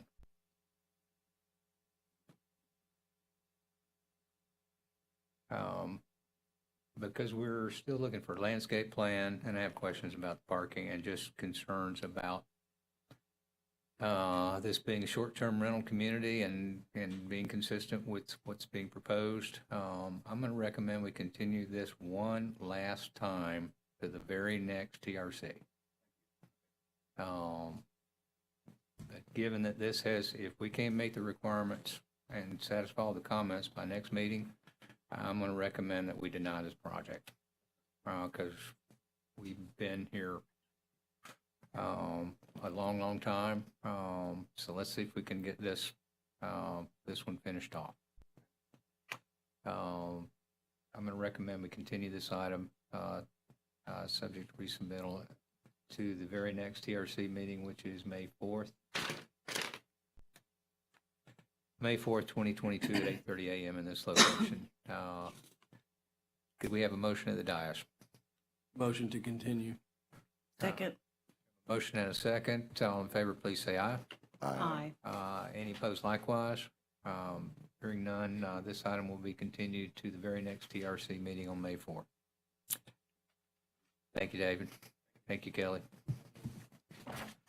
That will move us to item number 11, the Pines at Watersound Origins. This is a major development reviewed by Renee Bradley. Actually, this is a plat application requesting to plat the approved major development. If you could briefly introduce it for us. Yes, sir. This is a plat application consistent with previously approved Development Order 21-000009, submitted by Interlight Engineering Corporation on behalf of the Watersound Company. They're requesting to plat 72 single-family lots and associated infrastructure on 54.11 acres with a future land use mixed use and zoning district of Bay Walton Sector Plan, and can be identified by the location with the parcel IDs in your packet. I'd like to enter the staff report into the record, please. So entered. And let me clarify the agenda item. I did send a correction and have placed a correction in the citizen serve. We didn't get it picked up on the agenda. However, the only difference was the number in the acreage the location and all the parcel ID, all that information was correct in the ad. And it was more than what was actually here. So we have that correction in citizen serve to be picked up for the Board of County Commissioners.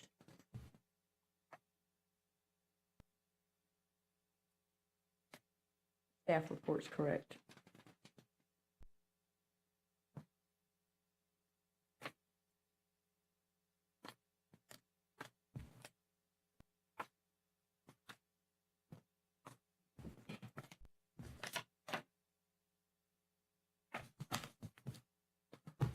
Thank you, ma'am. Any questions for Renee?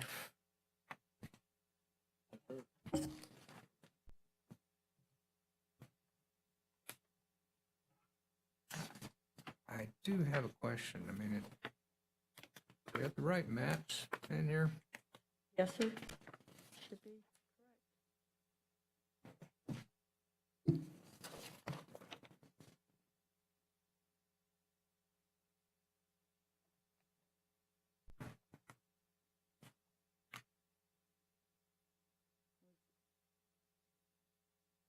The incorrectness of the ad, sir, was when I was reviewing the reports, when I caught that the ad was wrong.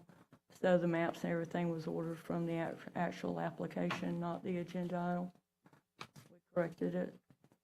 I do believe the applicant clarified that the maps are correct or not. 'Cause it Can could I be show you what wrong. I'm looking at?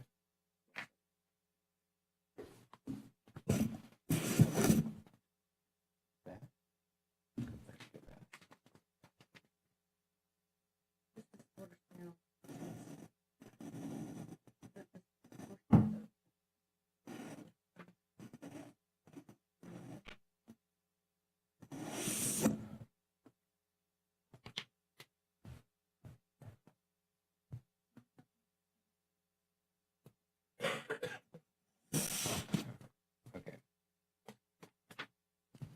That is number 12, right?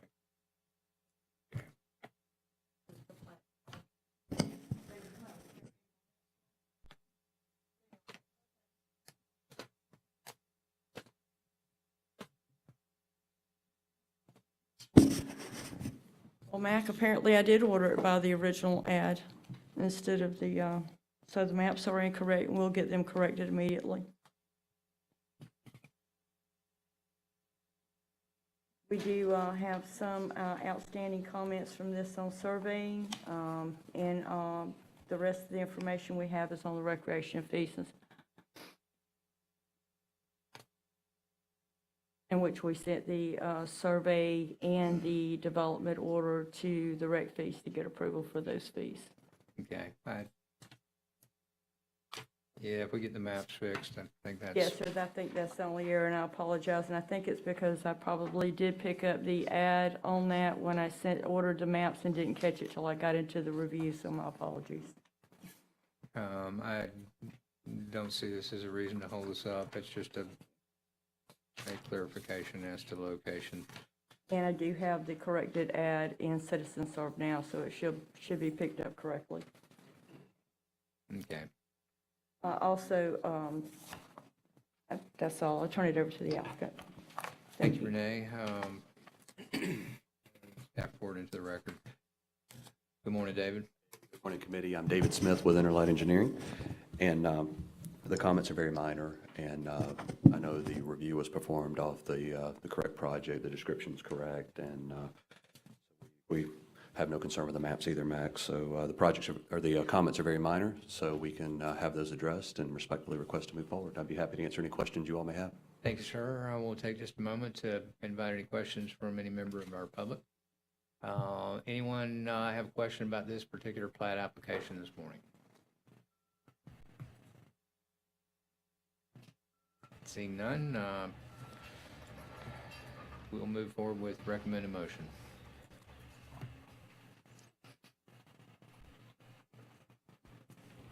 Recommend that this project move forward to the Board of County Commissioners once all fees have been paid and we have signed Mylar. And our map corrected. Yes, sir. I will correct the maps. We have a recommended motion. Do we have a motion of the dice? So moved. Second. A motion and a second. All in favor, please say aye. Aye. Opposed likewise? Hearing none, this item is conditionally approved to move forward to the Board of County Commissioners once all comments are satisfied. Thank you, Renee. And number 12, the Water Center Origins Longleaf Park Phase 2. This is a minor development order application reviewed by Renee. If you can introduce it for us. Yes, sir, but looking at this, I do see exactly what happened here on my maps. I didn't go back and get the second one pulled in, so pretty easy to see for me what happened looking at the two of them side by side. So forgive me. On this project, sir,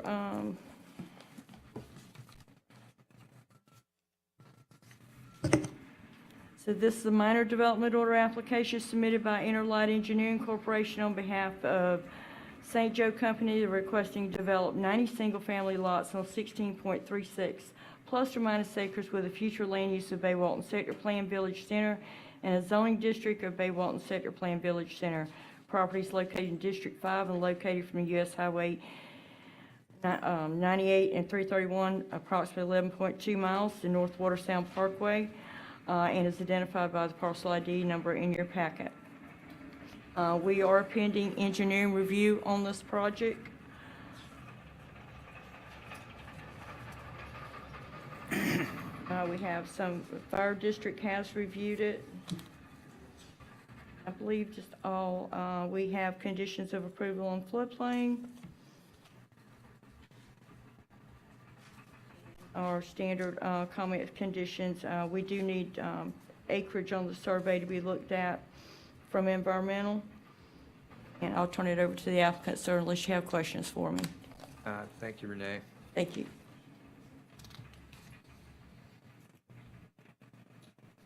Morning again, committee. I'm David Smith with Interlight Engineering.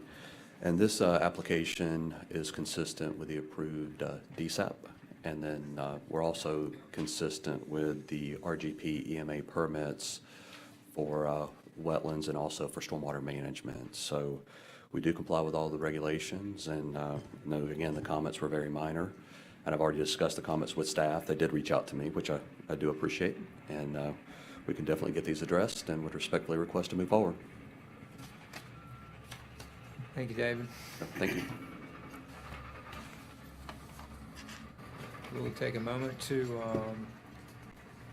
invite any questions or comments related to technical compliance from any member of our audience. Anyone wishing to ask a question? Yes, ma'am.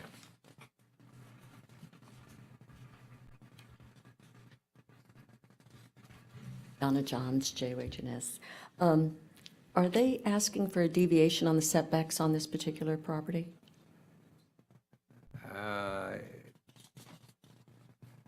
We'll ask the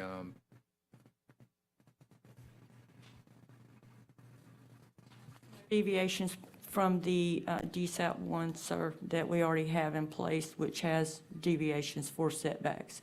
So we're not deviating from what's already been previously approved. it appears that the previous approval at the DSEP level was 15 front, 10 rear, and 5 side. That's not being requested today. They, sir, actually have 0 setbacks. However, they are meeting those setbacks as you called them out. And we require that they maintain the standard setback of 7.5 on the sides, 20 on the front, and 15? Not now. We can't. No, that's So- already been approved 2 years ago. So what are they going to be? Are they going to be 0 or are they going to be 5? In this particular case, they're proposing 15 front, 10 rear, and 5 side on this particular. Would you like to? The combination of what we're proposing. I know we went through a very extensive review process with extensive master planning for the community, and we did, obviously, St. Joe Company worked very hard on their specific area plan as it relates to deviations and other things that were required, obviously, for the flexibility of the plan. So we are consistent with all of those approvals. And as far as this application on this particular phase, it's a combination of adjoined units, so it would be a 0-foot setback, And then in between the two units that are adjoined, then you would have your setbacks, Mac. I just wanted to be clear. It's not 5-foot setbacks on both sides. It's I see adjoined that in the now. middle. So, thank you. Did that answer your question? Yes, it did. Thank you. Anyone else have a question about technical compliance with this particular application? Seeing none, we'll entertain and recommend a motion. First, sir, I'd like to enter the staff report into the record. I believe I forgot that earlier. So entered. Thank you. And we'd like to move this project forward based on response of all outstanding comments.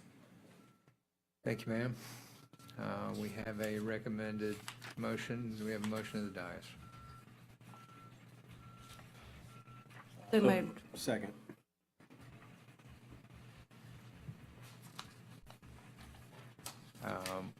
We have a motion, we have a second. All in favor, please say aye. Aye.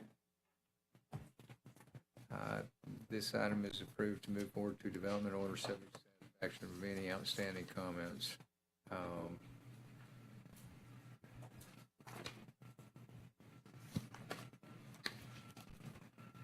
And this will move us to item number 13. The Osprey Pines PUD. This is a proposed major development application reviewed by Rosanna Edwards. Rosanna, if you could introduce it for us.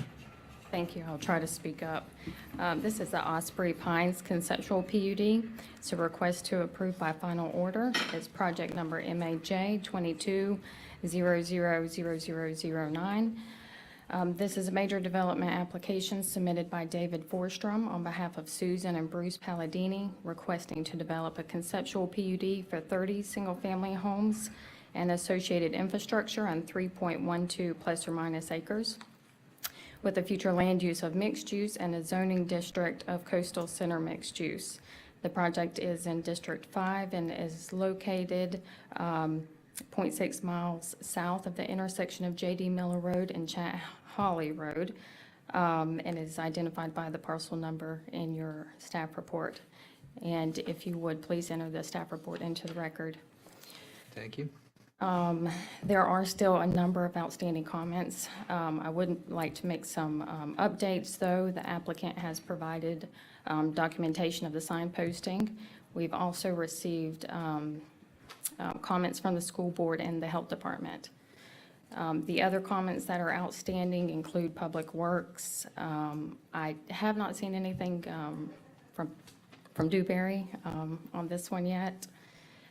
Still floodplain comments, environmental comments, GIS and survey comments, as well as a number of planning comments. I did also want to add that with this application, the applicant is requesting one deviation from the code, and that's to reduce the single-family lot setbacks, the side setbacks from 7.5 to 5 feet.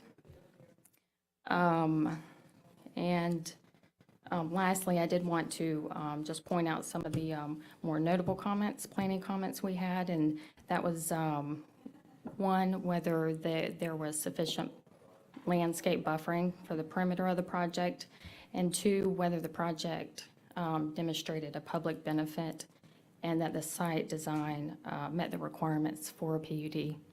I did recommend the applicant reach out to an urban designer to assist them with this. And I think that's all I have. I can let the applicant elaborate unless you have questions for me.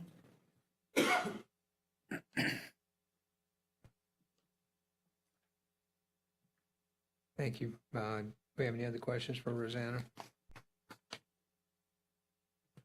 Thank you. We'll hear from the applicant. Good morning, David Forstrom again. Appreciate Rosanna's help on this. This is our first submittal. We anticipate there'll be a lot of comments, particularly being a PUD. We pretty much agree with all the comments. I would like to just kind of a little bit about the property. The property is zoned coastal center mixed use. So someone could put a hotel there, someone could put a restaurant there, someone could do all sorts of high intensity. You could put an RV park there, next to the school and the park. Well, the owners want to do something that'd be good for the neighborhood and the least intense use, which is single-family homes. So they have elected to forego any commercial development on there next to the park and do single-family homes, which particularly in that area, there's quite a few townhomes and multifamily going up. We feel there's a need for additional single-family homes in that area. And it would be great also being next to a park, and also kids could walk to school. So for that reason, we chose single-family. Regarding again, the benefits are, it does require mixture uses, so we're setting aside 1/4 acre for a park. This is going to be adjacent to the Paget Park parking lot. I did speak to the recreation, manager a couple of months ago informally, but basically, we want to do whatever they think would be a good addition to the park. Even though it's a small piece, it is next to the park in, maybe we do bicycle park in or something that would tie in and enhance the Paget Park. We also will have a walking trail along the south side going from J.D. Miller to connect to eventually the trail in Paget Park, connect to their trails. And regarding the setback, 5-foot setback is kind of, standard for planned unit developments. One of the benefits of planned unit development is you can move around setbacks. Now, in our case, just so everybody understands, we could have done duplexes. If we did duplexes, triplexes, townhomes, those could have been 10 feet apart, 5-foot side setbacks. They could have done that without even having to ask for a special, the 5-foot for the single family. So, and we are going substantially below the maximum density, so in order to justify the single family, the 5-foot setbacks make sense. You'll see those in, I think most planned unit developments have a 5-foot setback for single family. And again, that's the same distance between the buildings as you would have if we put in a duplex or a townhome or apartment. So as far as this is kind of a small for a PUD. I think the minimum PUD is 3 acres, so it's a little challenging to meet all the PUD has certain requirements, and I think they're specifically left kind of open to interpretation. So we'll be working with Rosanna next week on a concept shows, anything we can enhance as far as the walkability, pedestrian features. We're going to work with her on coming up with a concept that would be good for the county that everyone agrees to before we resubmit. And with that, I'd be happy to take any questions.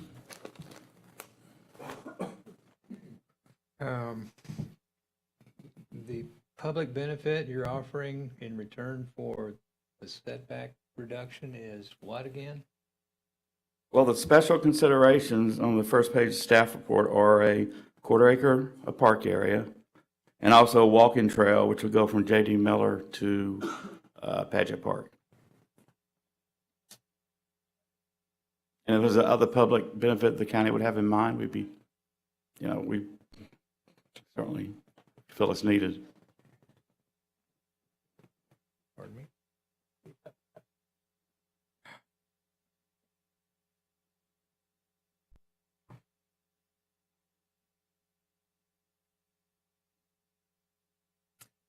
How big are these houses proposed to be? I believe they're tentatively looking at 2,500 square feet. They are not proposed to be short-term rentals. The developer is proposed to be permanent housing. So I think in the 2,000 to 3,000 square foot range, they're not going to be monster houses. They're going to be less of a size you would see south of 98, closer to an affordability point.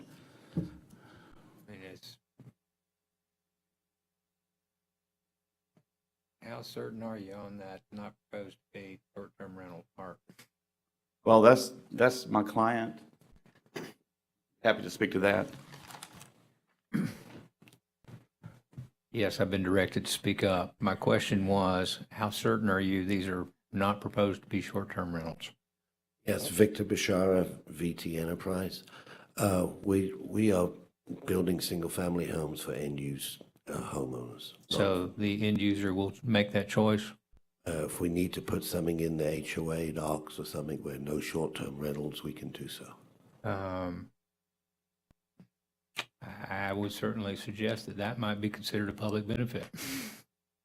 If that's something you'd like, we would. That would certainly, if that were enshrined in the covenants, that this development could not have short-term rental use. We can't require that. We are preempted from state law. But you can require it by your private contract through the covenants with the property owners. The ultimate use is obviously, families need to be near the school for the kids.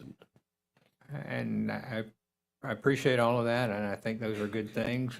We need additional housing in our town center area, and we absolutely need additional housing. It's not short-term rental. If you're offering to make that commitment, I would suggest you include that in your public benefit analysis for your PUD. If we're not going to do that, then let's not talk about it. Oh, we can do that. One other thing, while I was just didn't want to overlook some of the comments about the buffer. I know we talked about a 20-foot buffer around the property. That was one of the statements or the comments. I understand that on both sides of the property and on the rear, you have the park, then you have the parking, and then on the other side is owned by the school board.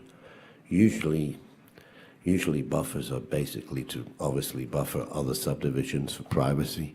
But as there's no other developments going to be around this property, do you feel like that buffer is something that we can discuss also with the planner?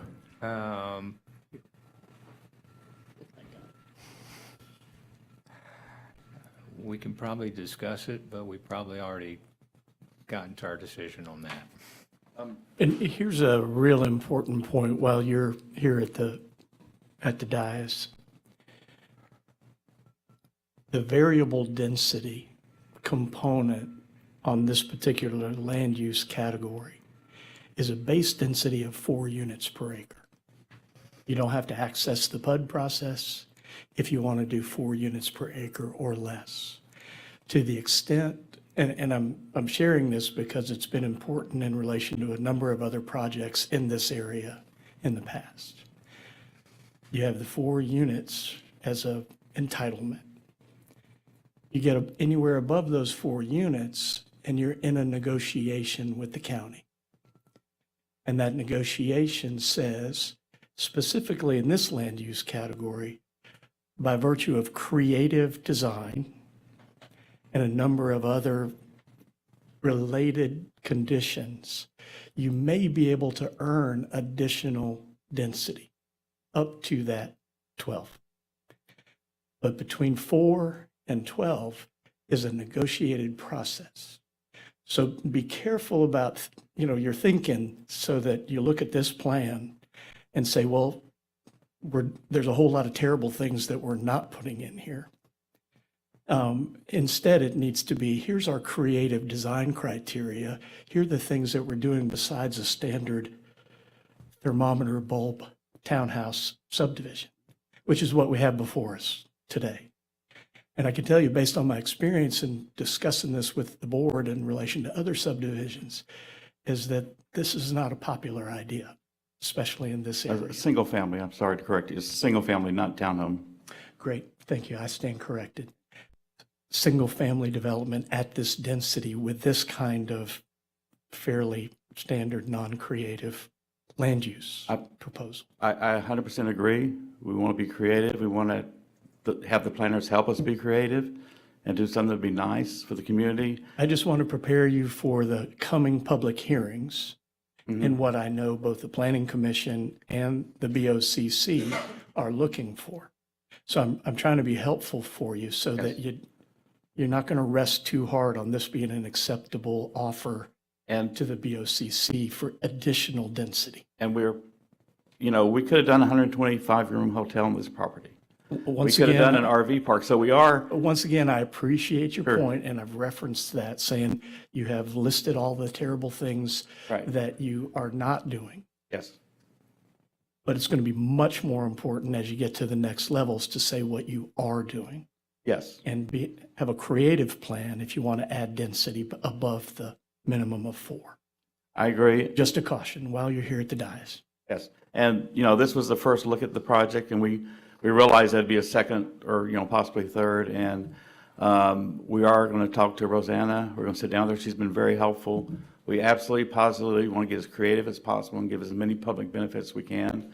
And the thing like the short-term rental, absolutely, we're not required to, but my client will put that in their covenants that no short-term rentals allow, because his intent is to have a single-family neighborhood, and we feel like being close to the school where it's located, and there's so many short-term rentals, it's an opportunity to do something for permanent residents in the area. So we absolutely will do that.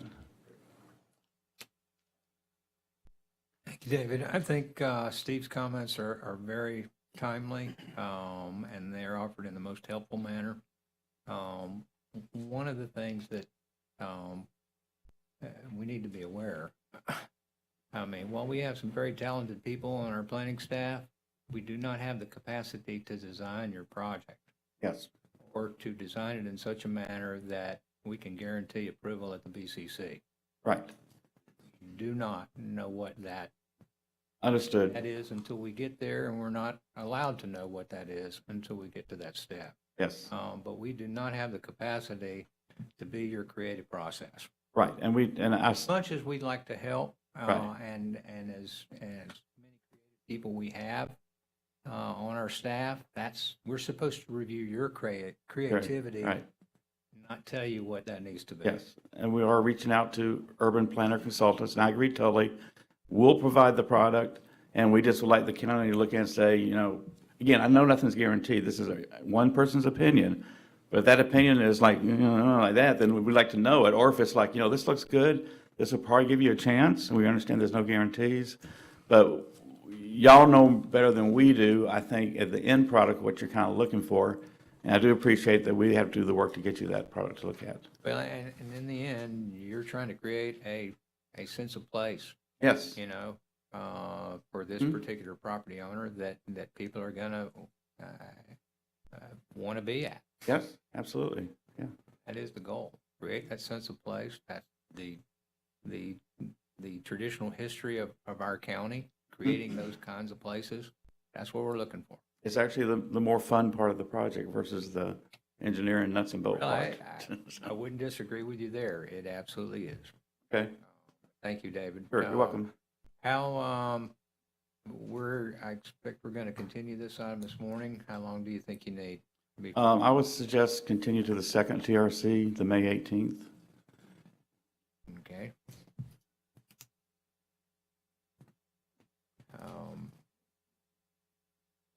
Then we'll consider that. We'll take just a moment to hear from any member of the public that has a question about this particular one.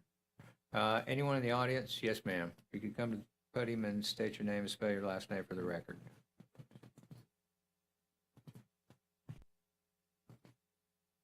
I always spell my first name too. Kyla Jacobson, Kyla Jacobsen. My two standard comments being traffic and stormwater.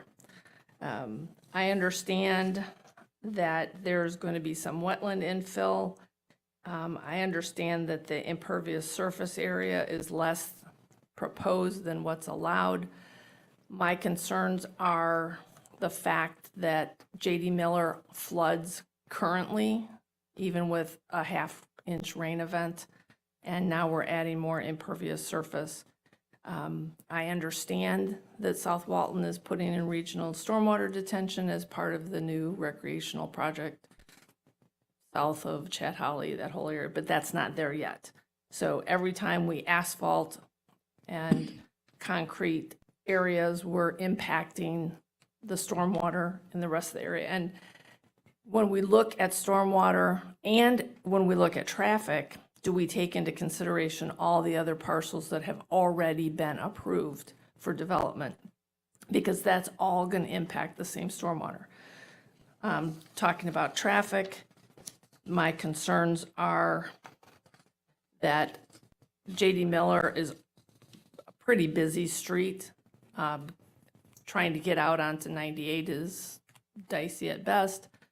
Going back up onto Chat Holly is adding to the impact of traffic on Chat Holly Road. Middle of the day, early in the day, people take, and I love the idea that kids could walk to school, but that's probably in reality not happening because nobody lets their kids walk to school anymore. That's just for whatever reason. But then there's going to be an impact with buses on J.D. Miller and just adding to the overall traffic burden. So I'm a little concerned about the density of the property with the number of vehicles that are going to add to the traffic. My concern. Thank you. Thank you, ma'am. Anyone else have questions or comments? Ms. Johns?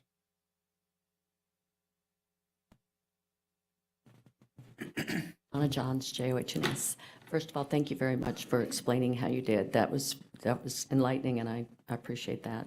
I also want to say, I ask that you do not allow the deviation on the setbacks because of not only the traffic issues, we don't need to keep squeezing as much as we can into these areas, which is what we're doing constantly, because everybody feels like they would just want to just build to every inch that they possibly can.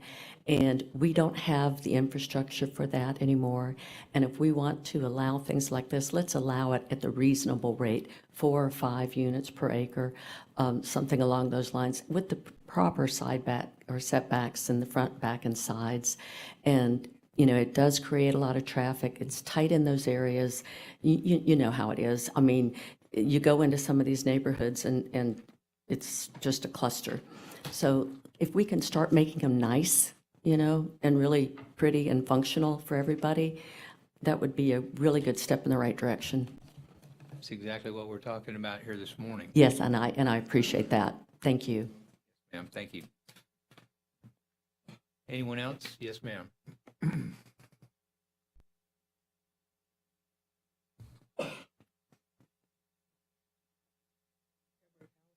WNSEND. Pretty much along the same lines as the other two. The question I have is the parking there. Is there, how many parking per?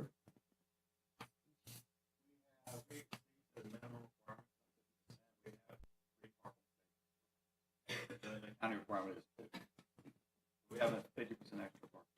That's more non-absorbable area that's got cement that is going to be a problem with our drainage and everything, storms. Maybe we should consider decreasing that. I don't know if you can. The other thing, the setbacks, I would agree. I think setbacks make an area look a little bit more beautiful because they're not so packed in together. And it looks more aerated and just a naturally more beautiful area. Another part would be the park. The park's on the side of the road. That's where the balls go. That's where everything happens. I mean, that's where the accidents are going to be for the kids. It's right there, and road's going to have to. People are going to have to stop. Would they not move that into somewhere, a design inside this whole community, or? It might not be a bad idea, and I think the suggestion that an urban designer be added to the development team would probably first identify that. Okay, thank you. Yes, ma'am. Anyone else have question or comment this morning on this particular item? I will make one comment regarding PUDs. PUDs are not designed just to get deviations from the code.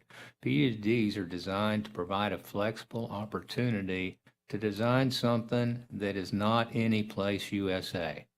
And if we're just looking at, if we want to demonize PUDs and say, stick to the code, build only what the code allows, then we will look like Panama City Beach and we'll look like Okaloosa Island. And we do not want to do that. That is not the tradition of Walton County. We've got a rich history of allowing people to be creative and design places that people want to spend a lot of money to come to, or to spend a lot of money to live at.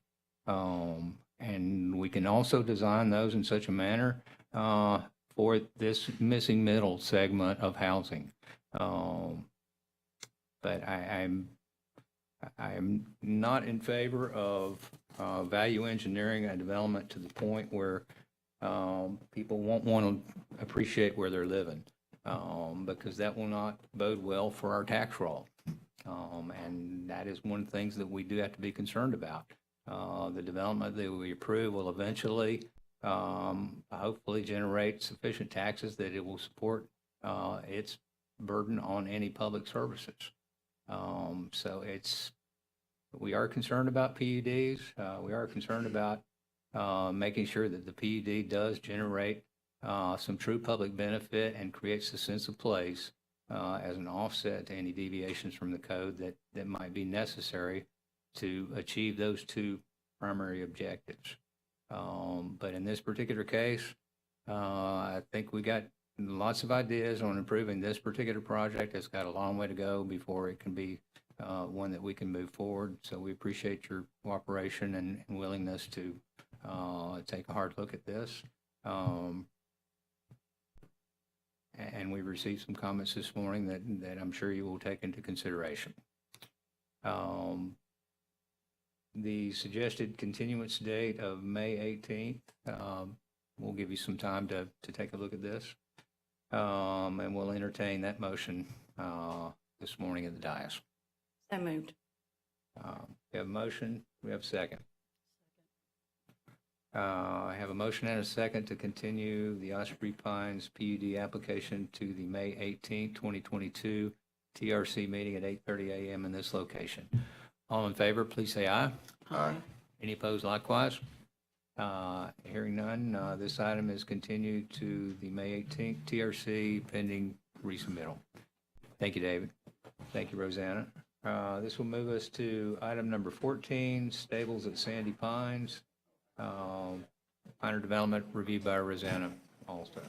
You can introduce it for us. Yes, this is Stables at Sandy Pines, project number MIN 22-000014. This is a minor development application submitted by Jenkins Engineering on behalf of Stables at Sandy Pines Homeowners Association, requesting to add one single-family lot on 8.51 plus or minus acres with a future land use of general agriculture and a zoning district of general agriculture. The property is in District 2 and located at 595 Champions Way and identified by the parcel number in your staff report. If you could please enter that into the record. Few updates since the staff report. We did receive compliance with engineering. The only other outstanding comments were from environmental and planning. Based on my earlier conversation with Haley, I think she did receive additional information since this. And then the other planning comments, more clarification is really all we have outstanding. I can answer any questions you have or turn it over to the applicant. I think I'm pretty familiar with what we're trying to do here. Do we have any other questions from any members of the TRC? Thank you, Rosanna. We'll hear from the applicant. Good morning, I'm Scott Jenkins with Jenkins Engineering. One lot, thank you. It's pretty simple. We're taking a common area and dividing it up, leaving partial common, creating a lot, and then adding some additional common area to make up for any common area lost.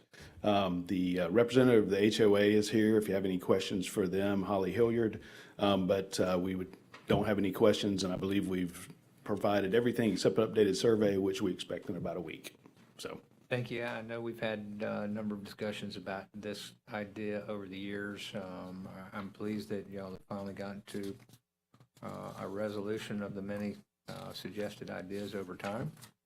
And we appreciate it's one lot. Anyone else have any questions for the applicant? We'll take a moment to invite any questions from any member of our audience this morning. Anyone have a question about technical compliance about this particular application? Seeing none, we'll entertain a recommended motion. I would recommend we approve the application contingent on submittal of all outstanding comments. Thank you, ma'am. We have a recommended motion to conditionally move forward to subject to satisfaction of any outstanding comments. We have a motion, and we have A second? Thank you. All in favor, please say aye. Aye. Any opposed likewise? Hearing none, this item is conditionally approved to move forward to development order subject to satisfaction of any outstanding comments. Thanks, Scott. And that moves us to number 15, the Nature View PUD conceptual application, major development reviewed by Stephen Shawn. Stephen, if you could introduce it for us. Yes, sir. Good morning. Nature View Planned Unit Development Conceptual Plan is a request to approve by final order. Project number MAJ 21-000027, excuse me, is a major development order application submitted by Jenkins Engineering on behalf of Sterling Diversified, requesting to develop a conceptual planned unit development for 787 single-family homes, including associated infrastructure as well as an amenity component, on 285 plus or minus acres with the future land use of urban residential and a zoning district of urban residential. I think that may be a mistake on that future land use. It could be just residential. The property is in District 1 and located and can be identified by the parcel IDs in your staff report. If I could please enter the staff report into the record, So entered. as well as the accompanying school board or school district comments I received yesterday.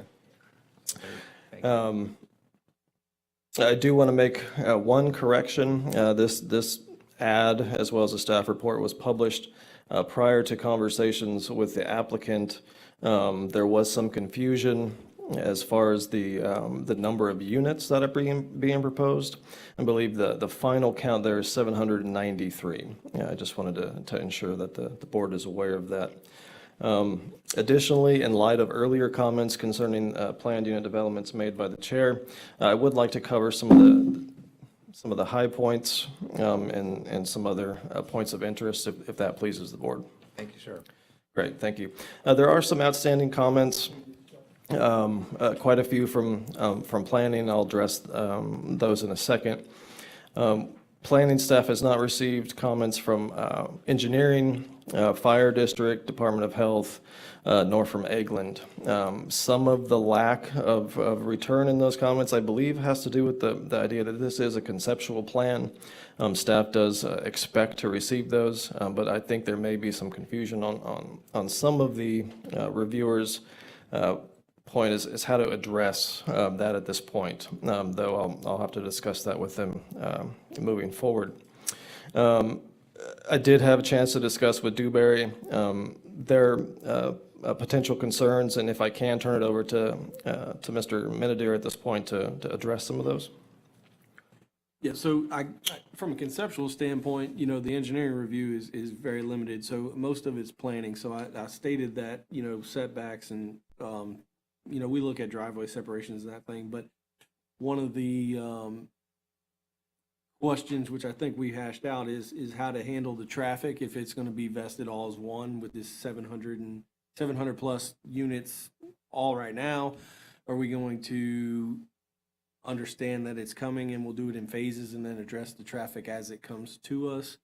Understanding that this may be a long-term build out and plans may change based on market trends. So I guess one of the clarities I needed was how do we want to address the traffic at this stage of the development for our review process?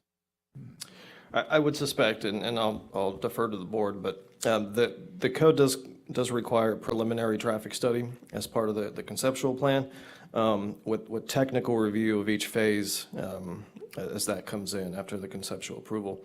So I don't think there would be any vesting per se at this point, but we would need some comments just concerning the analysis and, if it satisfies concurrency, those sort of things. Understood, yeah. Very good. If I could just continue, I do want to point out a couple things, like I said. So density is being proposed below the maximum, nearly a unit and some change below the maximum of 4 units an acre at around 2.87 units an acre. This property It is fairly rural in nature. The surrounding property, I think there's only 3 property owners that touch this particular site. There's a bank-held property, Nakusi, and then the Water Management District. I will say that Nakusi has produced a letter of not opposing the development. I haven't had a chance to review it specifically for any comments or any ideas they want addressed, but I will say that they are not opposing this development. In light of the PUD and the public benefits here, I do want to touch on this. The applicant, the owner here is expanding utility services down 3280. I believe they're paying into the system to expand those lines by over 2 miles, if I'm not mistaken. That'll serve to potentially remove a number of septic tanks down 3280. That is a concern for the county, as well as identified in the comprehensive plan as an objective to remove those septic systems through development processes. Additionally, the applicant is proposing a large trail system whereby they're working with the Water Management District and improving public access to their lands as well, where these trail systems will serve the public at large, as well as, like I said, provide parking and continuity with those water management lands. I will let the applicant, the agent, address those further. Moving on, I will say that there are a couple of deviations requested with the PUD, and in keeping with PUD processes, where they are seeking a reduced side setback on a number of lots, not all of them, and not even on both sides of all the lots that they're requesting that deviation from. Additionally, the applicant would seek a minor development for technical approval of the phases as they are applied for. Let me see, I just scribbled some thoughts down here. Okay, so as you can see in the staff report, there are a large number of planning comments. If you read through them, you'll see that the great majority of them are minor sort of clarifying questions that staff has, and just some minor cleanup in the PUD documents to make sure that everything is consistent with each other, as well as suggestions just for from a planning sort of practice, planning standpoint, just suggestions that could potentially improve the development, as well as technical concerns that should be addressed or may be addressed through the technical review process. Certainly not something we would expect under the code now. There are a couple of concerns, that being said, relating to both the sidewalk and to the street frontage trees against 3280. As I indicated, this is a rural area, so we've had conversations with the applicant concerning sidewalks against 3280, and there is some suggestion that the rather expansive trail system may serve to satisfy some of those requirements, but it does require some additional conversations to be had as we move forward. Additionally, the street frontage trees may need to be addressed potentially in the covenants and restrictions for the subdivision. There is some limited right-of-way there, and the developer is dependent upon the space that they have utilized so far, and they are suggesting potentially to preserve that 10-foot street frontage planting area within individual lots through some covenants and restrictions, some mechanisms in that, restricting removal of the vegetation and so forth. I will also mention there is some discussion that's needed as far as the recreation component for the development. Despite the trail system and other public benefit, there may be a need to dedicate or buy out the rec component as we move forward.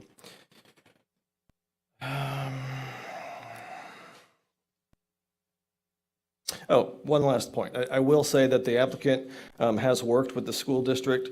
This is a large development with many houses, creating seats in Freeport school system. And I believe that the applicant has worked with the school board to provide some sort of mitigation efforts moving forward. But I will turn it over to the applicant if you don't have questions for me. Anyone have questions for Stephen at this point? Thank you. We'll hear from the applicant. Good morning, Scott Jenkins with Jenkins Engineering. We're here representing the Nature View PUD. The owner, Jay Odom, representative, is here also. If you have any questions for him as we go through, I think Stephen did a good job of explaining exactly what we have here. It is a fairly large piece of property, about 275 acres on 3280, almost in the middle at the bottom of the loop, adjacent to Nicosi Plantation and Northwest Florida Water Management District property. You may have seen this property before as it went through several rezonings over the past few years. It started out as part of the Black Creek Special Plan area, which was really a high-intensity development area at the time.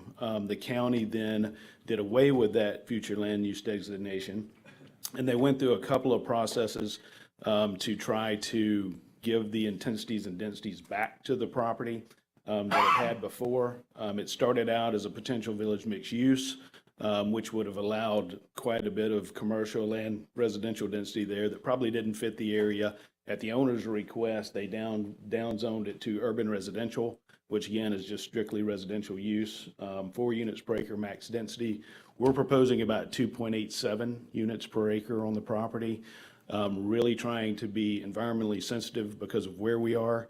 And we do have, as Stephen said, an abundance of public benefit associated with what's going to be done out there. And we're trying to meet those requirements and appreciate all the comments that have been said earlier about the PUD process. Been beaten up on that for many years, so we're trying to learn from the process. The PUD itself is conceptual, and I spoke to Bill. We do anticipate going through the technical reviews for both traffic, stormwater, and all those phases as we go back for the phases as they come through. I'll be happy to answer any questions you guys have. The owner did ask me to tell you there won't be any short-term rentals in this location. They'll all be single-family end users in this area. But if you have any other questions, I'll be happy to answer them. As Stephen said, we do have a number of comments. We have either corresponded or met directly with the staff members that had comments, and I believe we have them all resolved, except for the couple of questions regarding the sidewalk and the trees. And we're willing to go to the boards and hash that out if we need to. So be happy to answer any questions you guys may have, or if Jay, you want to add anything? Good morning, Jay Odom. Just a couple of things on the public benefit.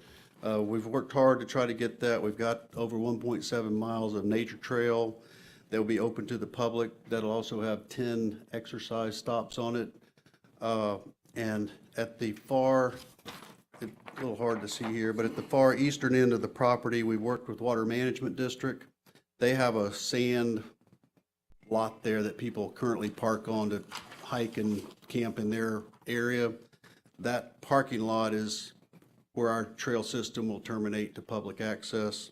With that, we're going to build a public bathroom.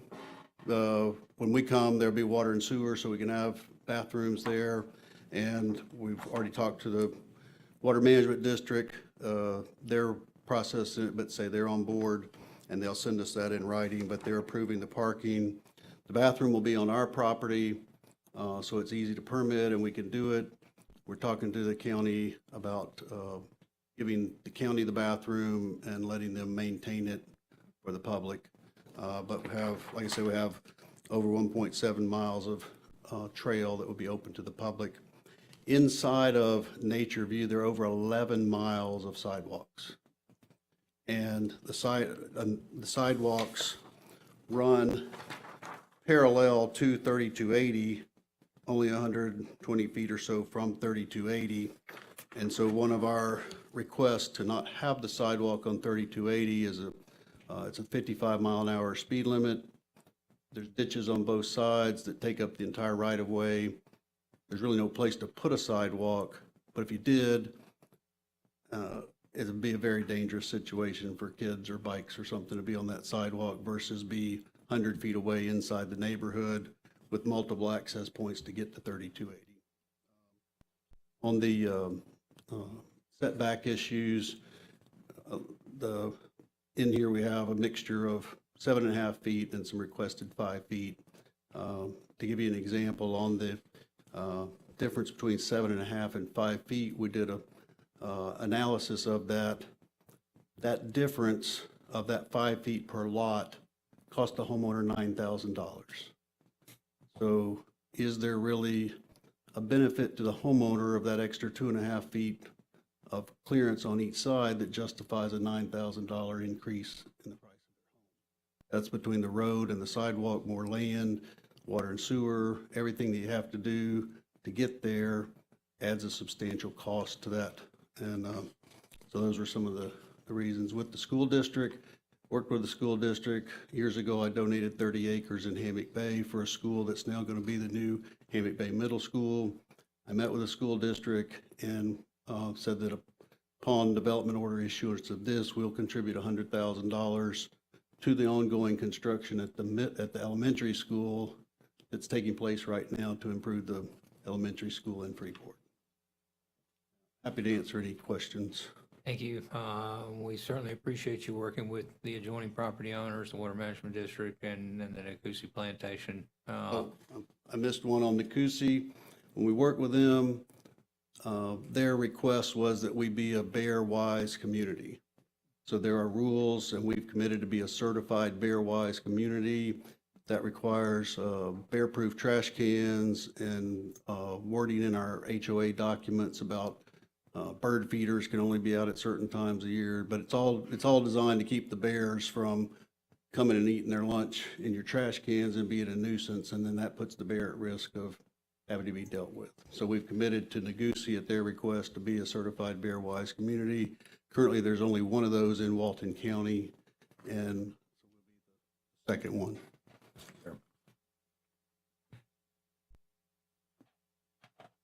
We're going to take just a moment. This will get a public hearing at Planning Commission and Board of County Commissioners. Is there anyone in our audience that wishes to ask a technical question about this particular application? Yes, ma'am.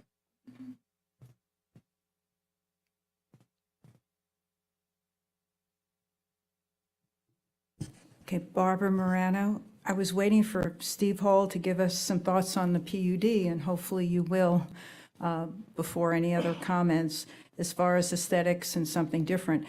But 793 single-family homes, that may have an opportunity. And I want to share with you, I had the opportunity to attend an Affordable Housing Committee meeting yesterday. I had a moment, just a second, to talk to Mr. Odom. It was called a Hometown Hero Housing Project.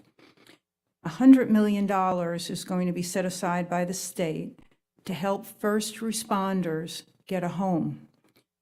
That would include money for a down payment and closing costs. So with 793 homes, I'm hoping that this gives our first responders a chance to have a home. And I was hoping, Mr. Carpenter, that I would be able to work with Jan Trinko or some of the other members of your Affordable Housing Committee to see what steps would be needed. I believe there's a banking official on that committee, because Mr. Odom, I think as far as he's concerned, the first responders will do the payments, will take care of everything. The home would be built by someone else, but they would be given an opportunity to purchase a home. What are your thoughts that I could work and get this thought out a little bit more? You're certainly welcome to work with the committee, and we appreciate your interest in that, and we'll help you in any way we can. It's my understanding that this particular appropriation came without a corresponding bill for the program. So this has been assigned to the Department of Economic Opportunity, and they're supposed to craft the regulations for this. It's also my understanding that this will not come through the SHIP funding mechanism. And right now, we don't, since there was the bill that was associated with this appropriation did not pass, There is no program yet until DEO decides how they're going to distribute that money. Are we interested in participating in that program? Absolutely, we are. As soon as we find out what it's going to be and where the money's actually going to flow from and what all the rules are going to be. Okay, that's unfortunate, but thank you for that update. We do expect that DEO, based on the information we've received, will probably look at the bill that did not pass to try to craft a program that would be consistent with what the legislature's desire was when they actually appropriated money for this purpose. But if there's some way for us to participate in that in Walton County, we absolutely intend to. Thank you. If you happen to find out before I do, I appreciate working with you on that. Absolutely. All right. We're waiting to find out just what that program's going to be, but we certainly have some folks that, based on at least the initial information we've received, live in our county, could absolutely benefit from that kind of program. Absolutely. And I also want to say I understand Stephen Schoen's comments, and I respectfully agree that some of those comments should be answered. I didn't study the whole staff report. This is a huge project. And like I mentioned, if there's any information that Mr. Hull wants to add about a PUD, that would be appreciated. So thank you. Thank you, ma'am. I expect this PUD will get suggestions both at the Planning Commission and the Board of County Commissioner level from both of those boards. As it is conceptual, it'll still be kind of flexible until the board approves it. Yes, sir. Just based on Ms. Morano's line of questioning Mr. Hall's potential comments on the PUD process, I'm assuming here, but I'm not sure, that this relates to the previous PUD where the underlying zoning actually requires some additional design elements, urban design sort of things, while this underlying zoning does not require that additional design element. I just want to clarify that.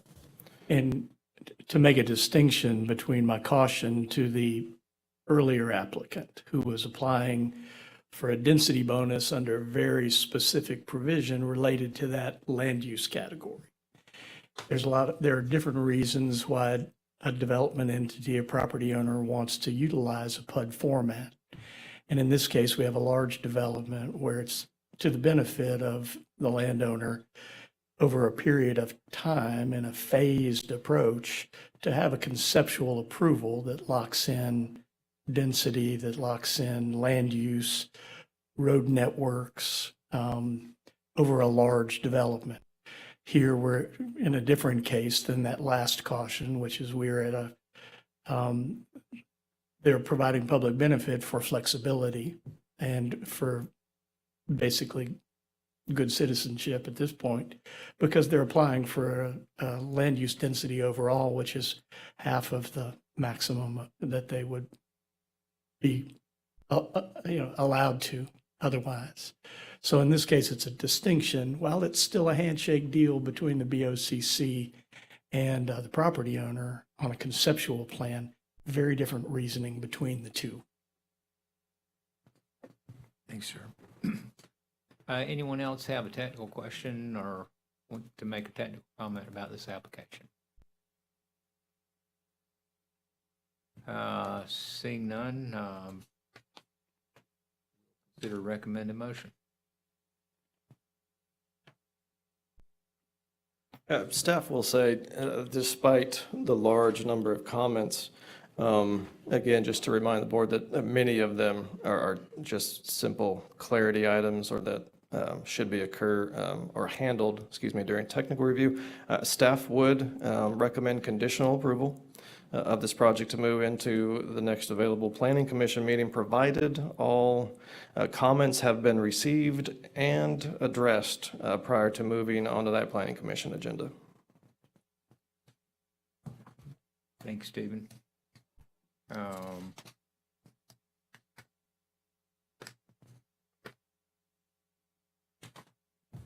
We'll entertain a motion at the dais.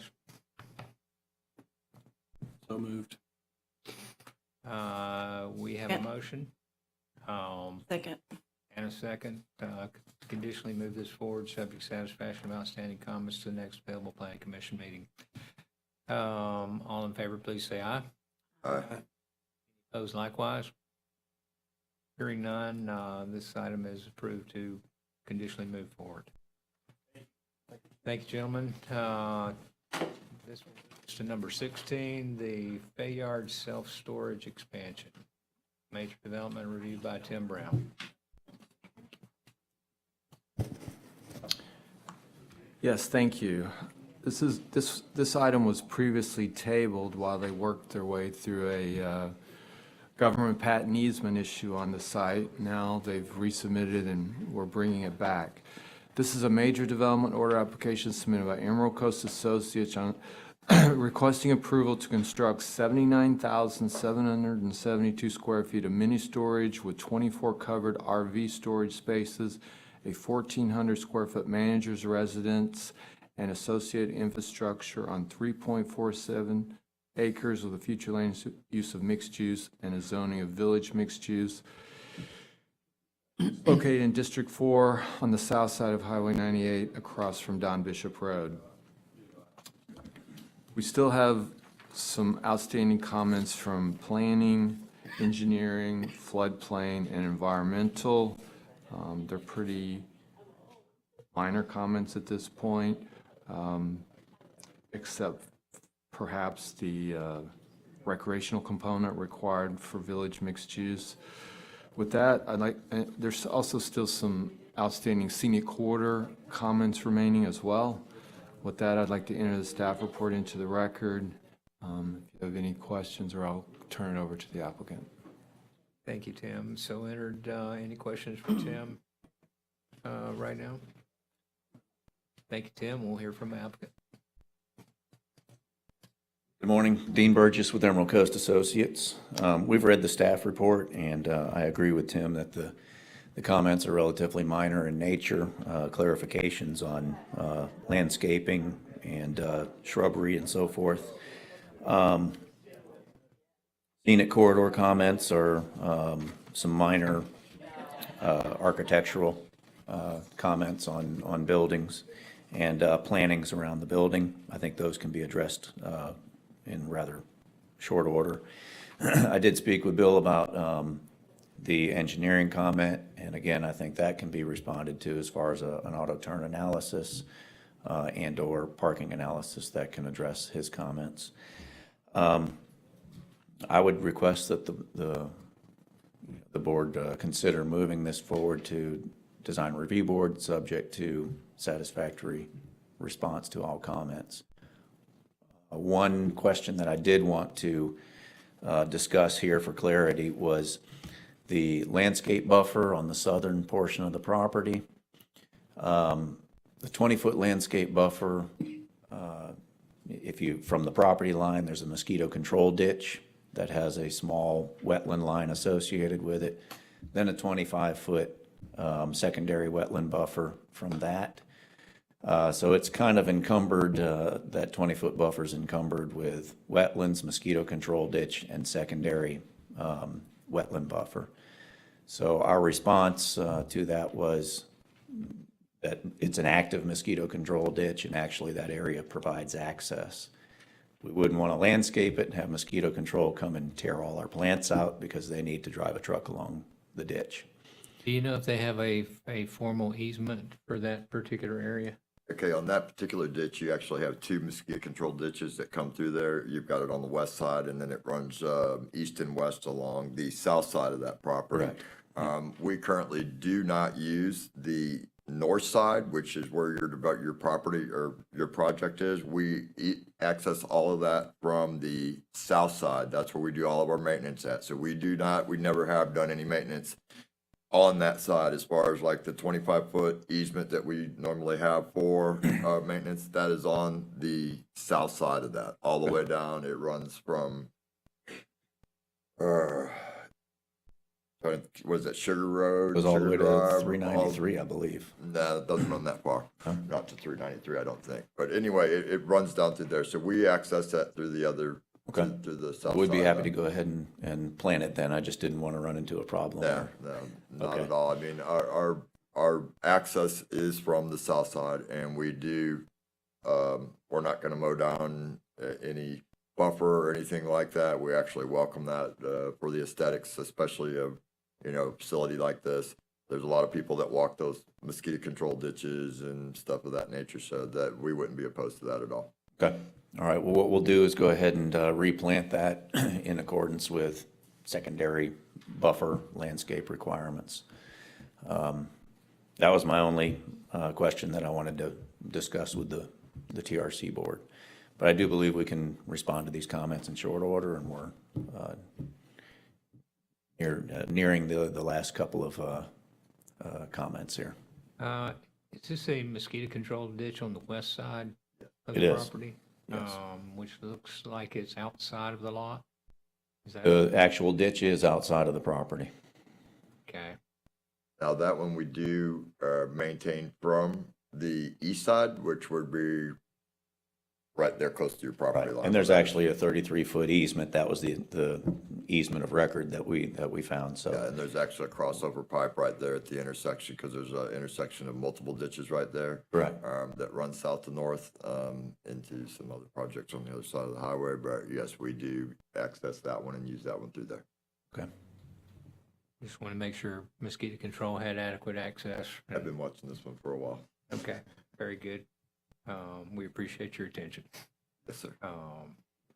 Just want to make sure we're looking out for you too. Any other questions for Dean on this particular item? Thank you. Thanks, sir.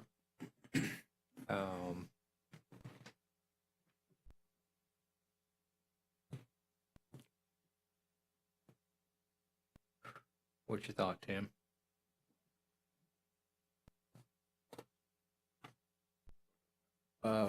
I would recommend that we approve it contingent upon resolving the remaining comments and move it forward to the design review board. Okay. We'll take just a moment to invite any comments from any member of the public. Anyone wishing to make a comment or ask a question about this particular item? Seeing none, we have a recommended motion. Do we have a motion to the dais? So moved. Second.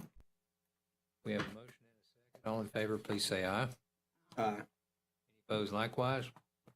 Hearing none, this item is conditionally approved to move forward to the design review board, subject to satisfaction of any outstanding comments. Thanks, sir. And that will move us to number 17, the Alice Beach Block EE. This is a minor development reviewed by Tim Brown. Tim, if you could introduce that one for us. Yes, thank you.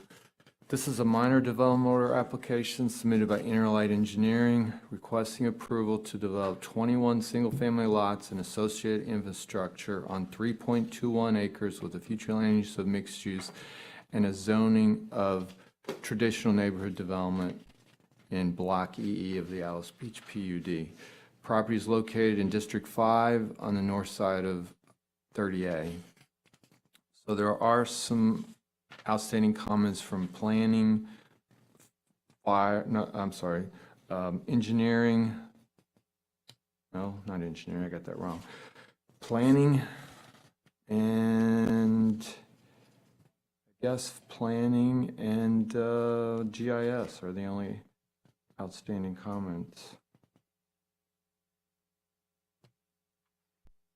And, the planning comments are minor in nature and they just want a road name for GIS. So with that, I'd like to enter the staff report into the record and turn it over to the applicant.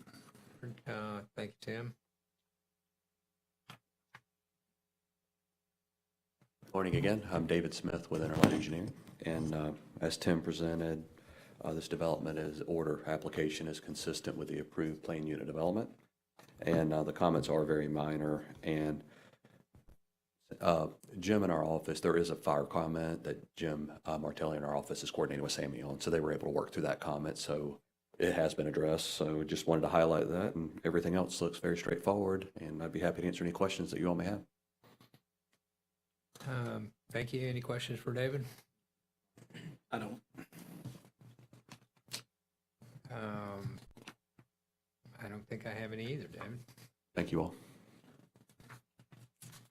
We'll take just a moment.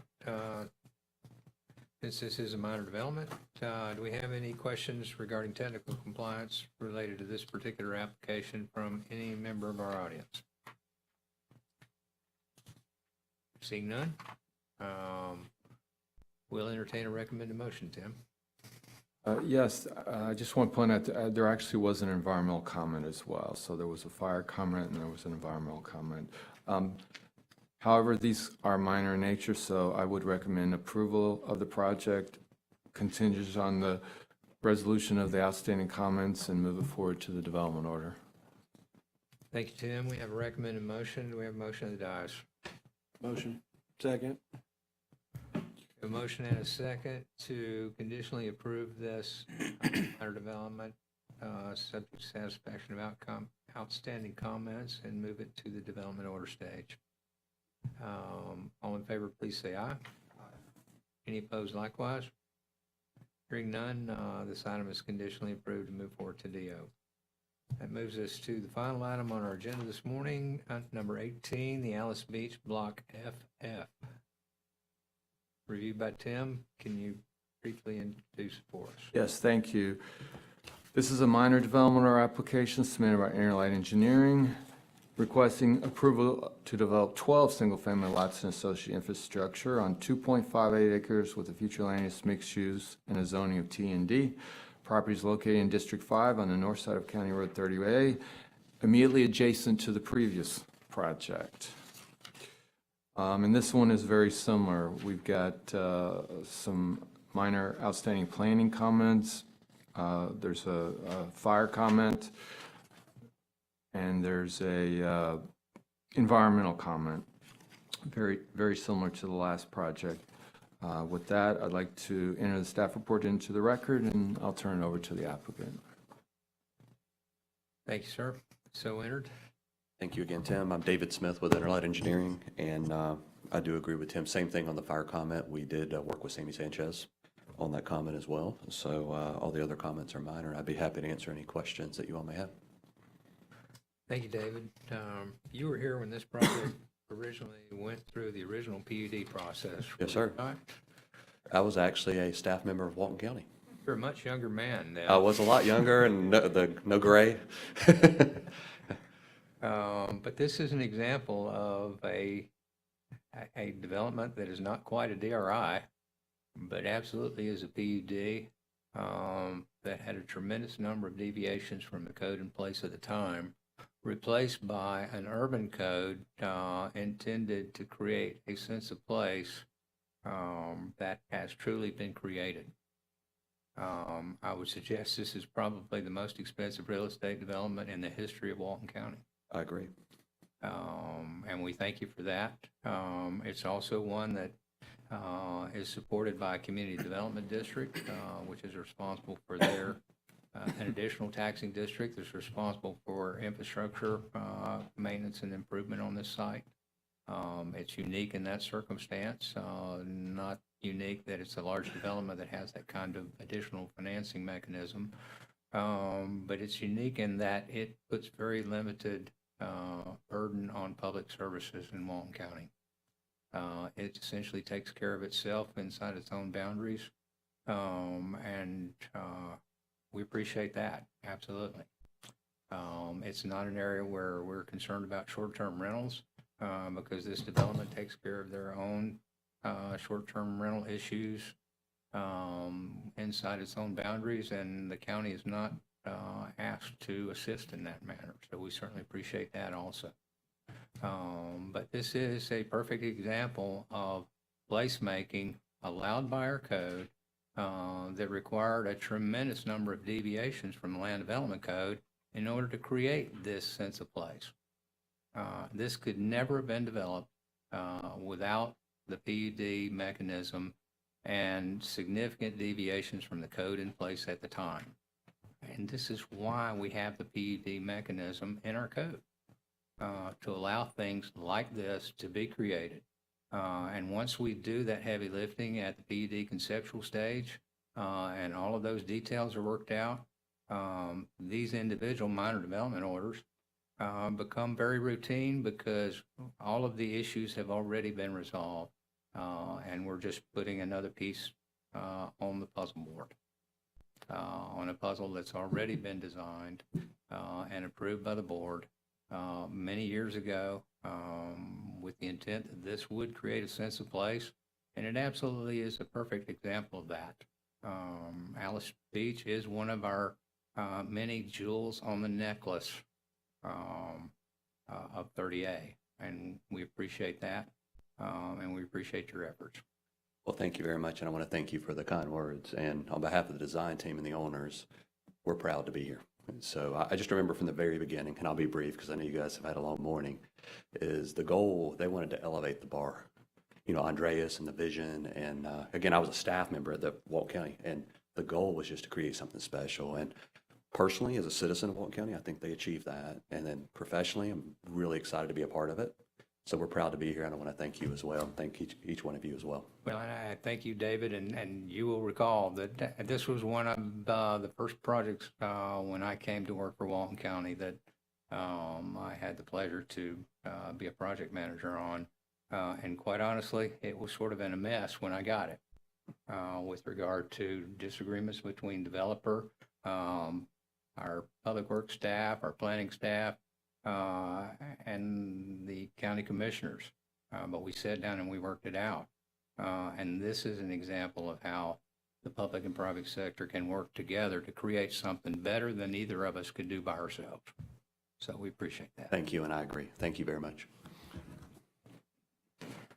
And with that said, we have no more business this morning. We'll entertain a motion to adjourn. Vote on Got it. this. Oh, wait a minute. Public comment. And I guess it was a little easier than I thought. So let me back up. We'll take a moment to entertain any public comment on this particular application. Anyone in the audience wishing to make a public comment about this particular item? Seeing none, we have a recommended motion. Yes, recommend approval of the project contingent on the resolution of the outstanding comments and move it forward to the development order. Thank you. Thank you, Tim. We have motion at the dais. Do we have a second? Second. We have a motion and a second. All in favor, please say aye. Aye. Any opposed likewise? Thank you. This item is approved to move forward to the next step. Thank you all. And now we'll entertain that motion to adjourn. second. All in favor, please say aye. Aye. And adjourn. Thank you. Donna?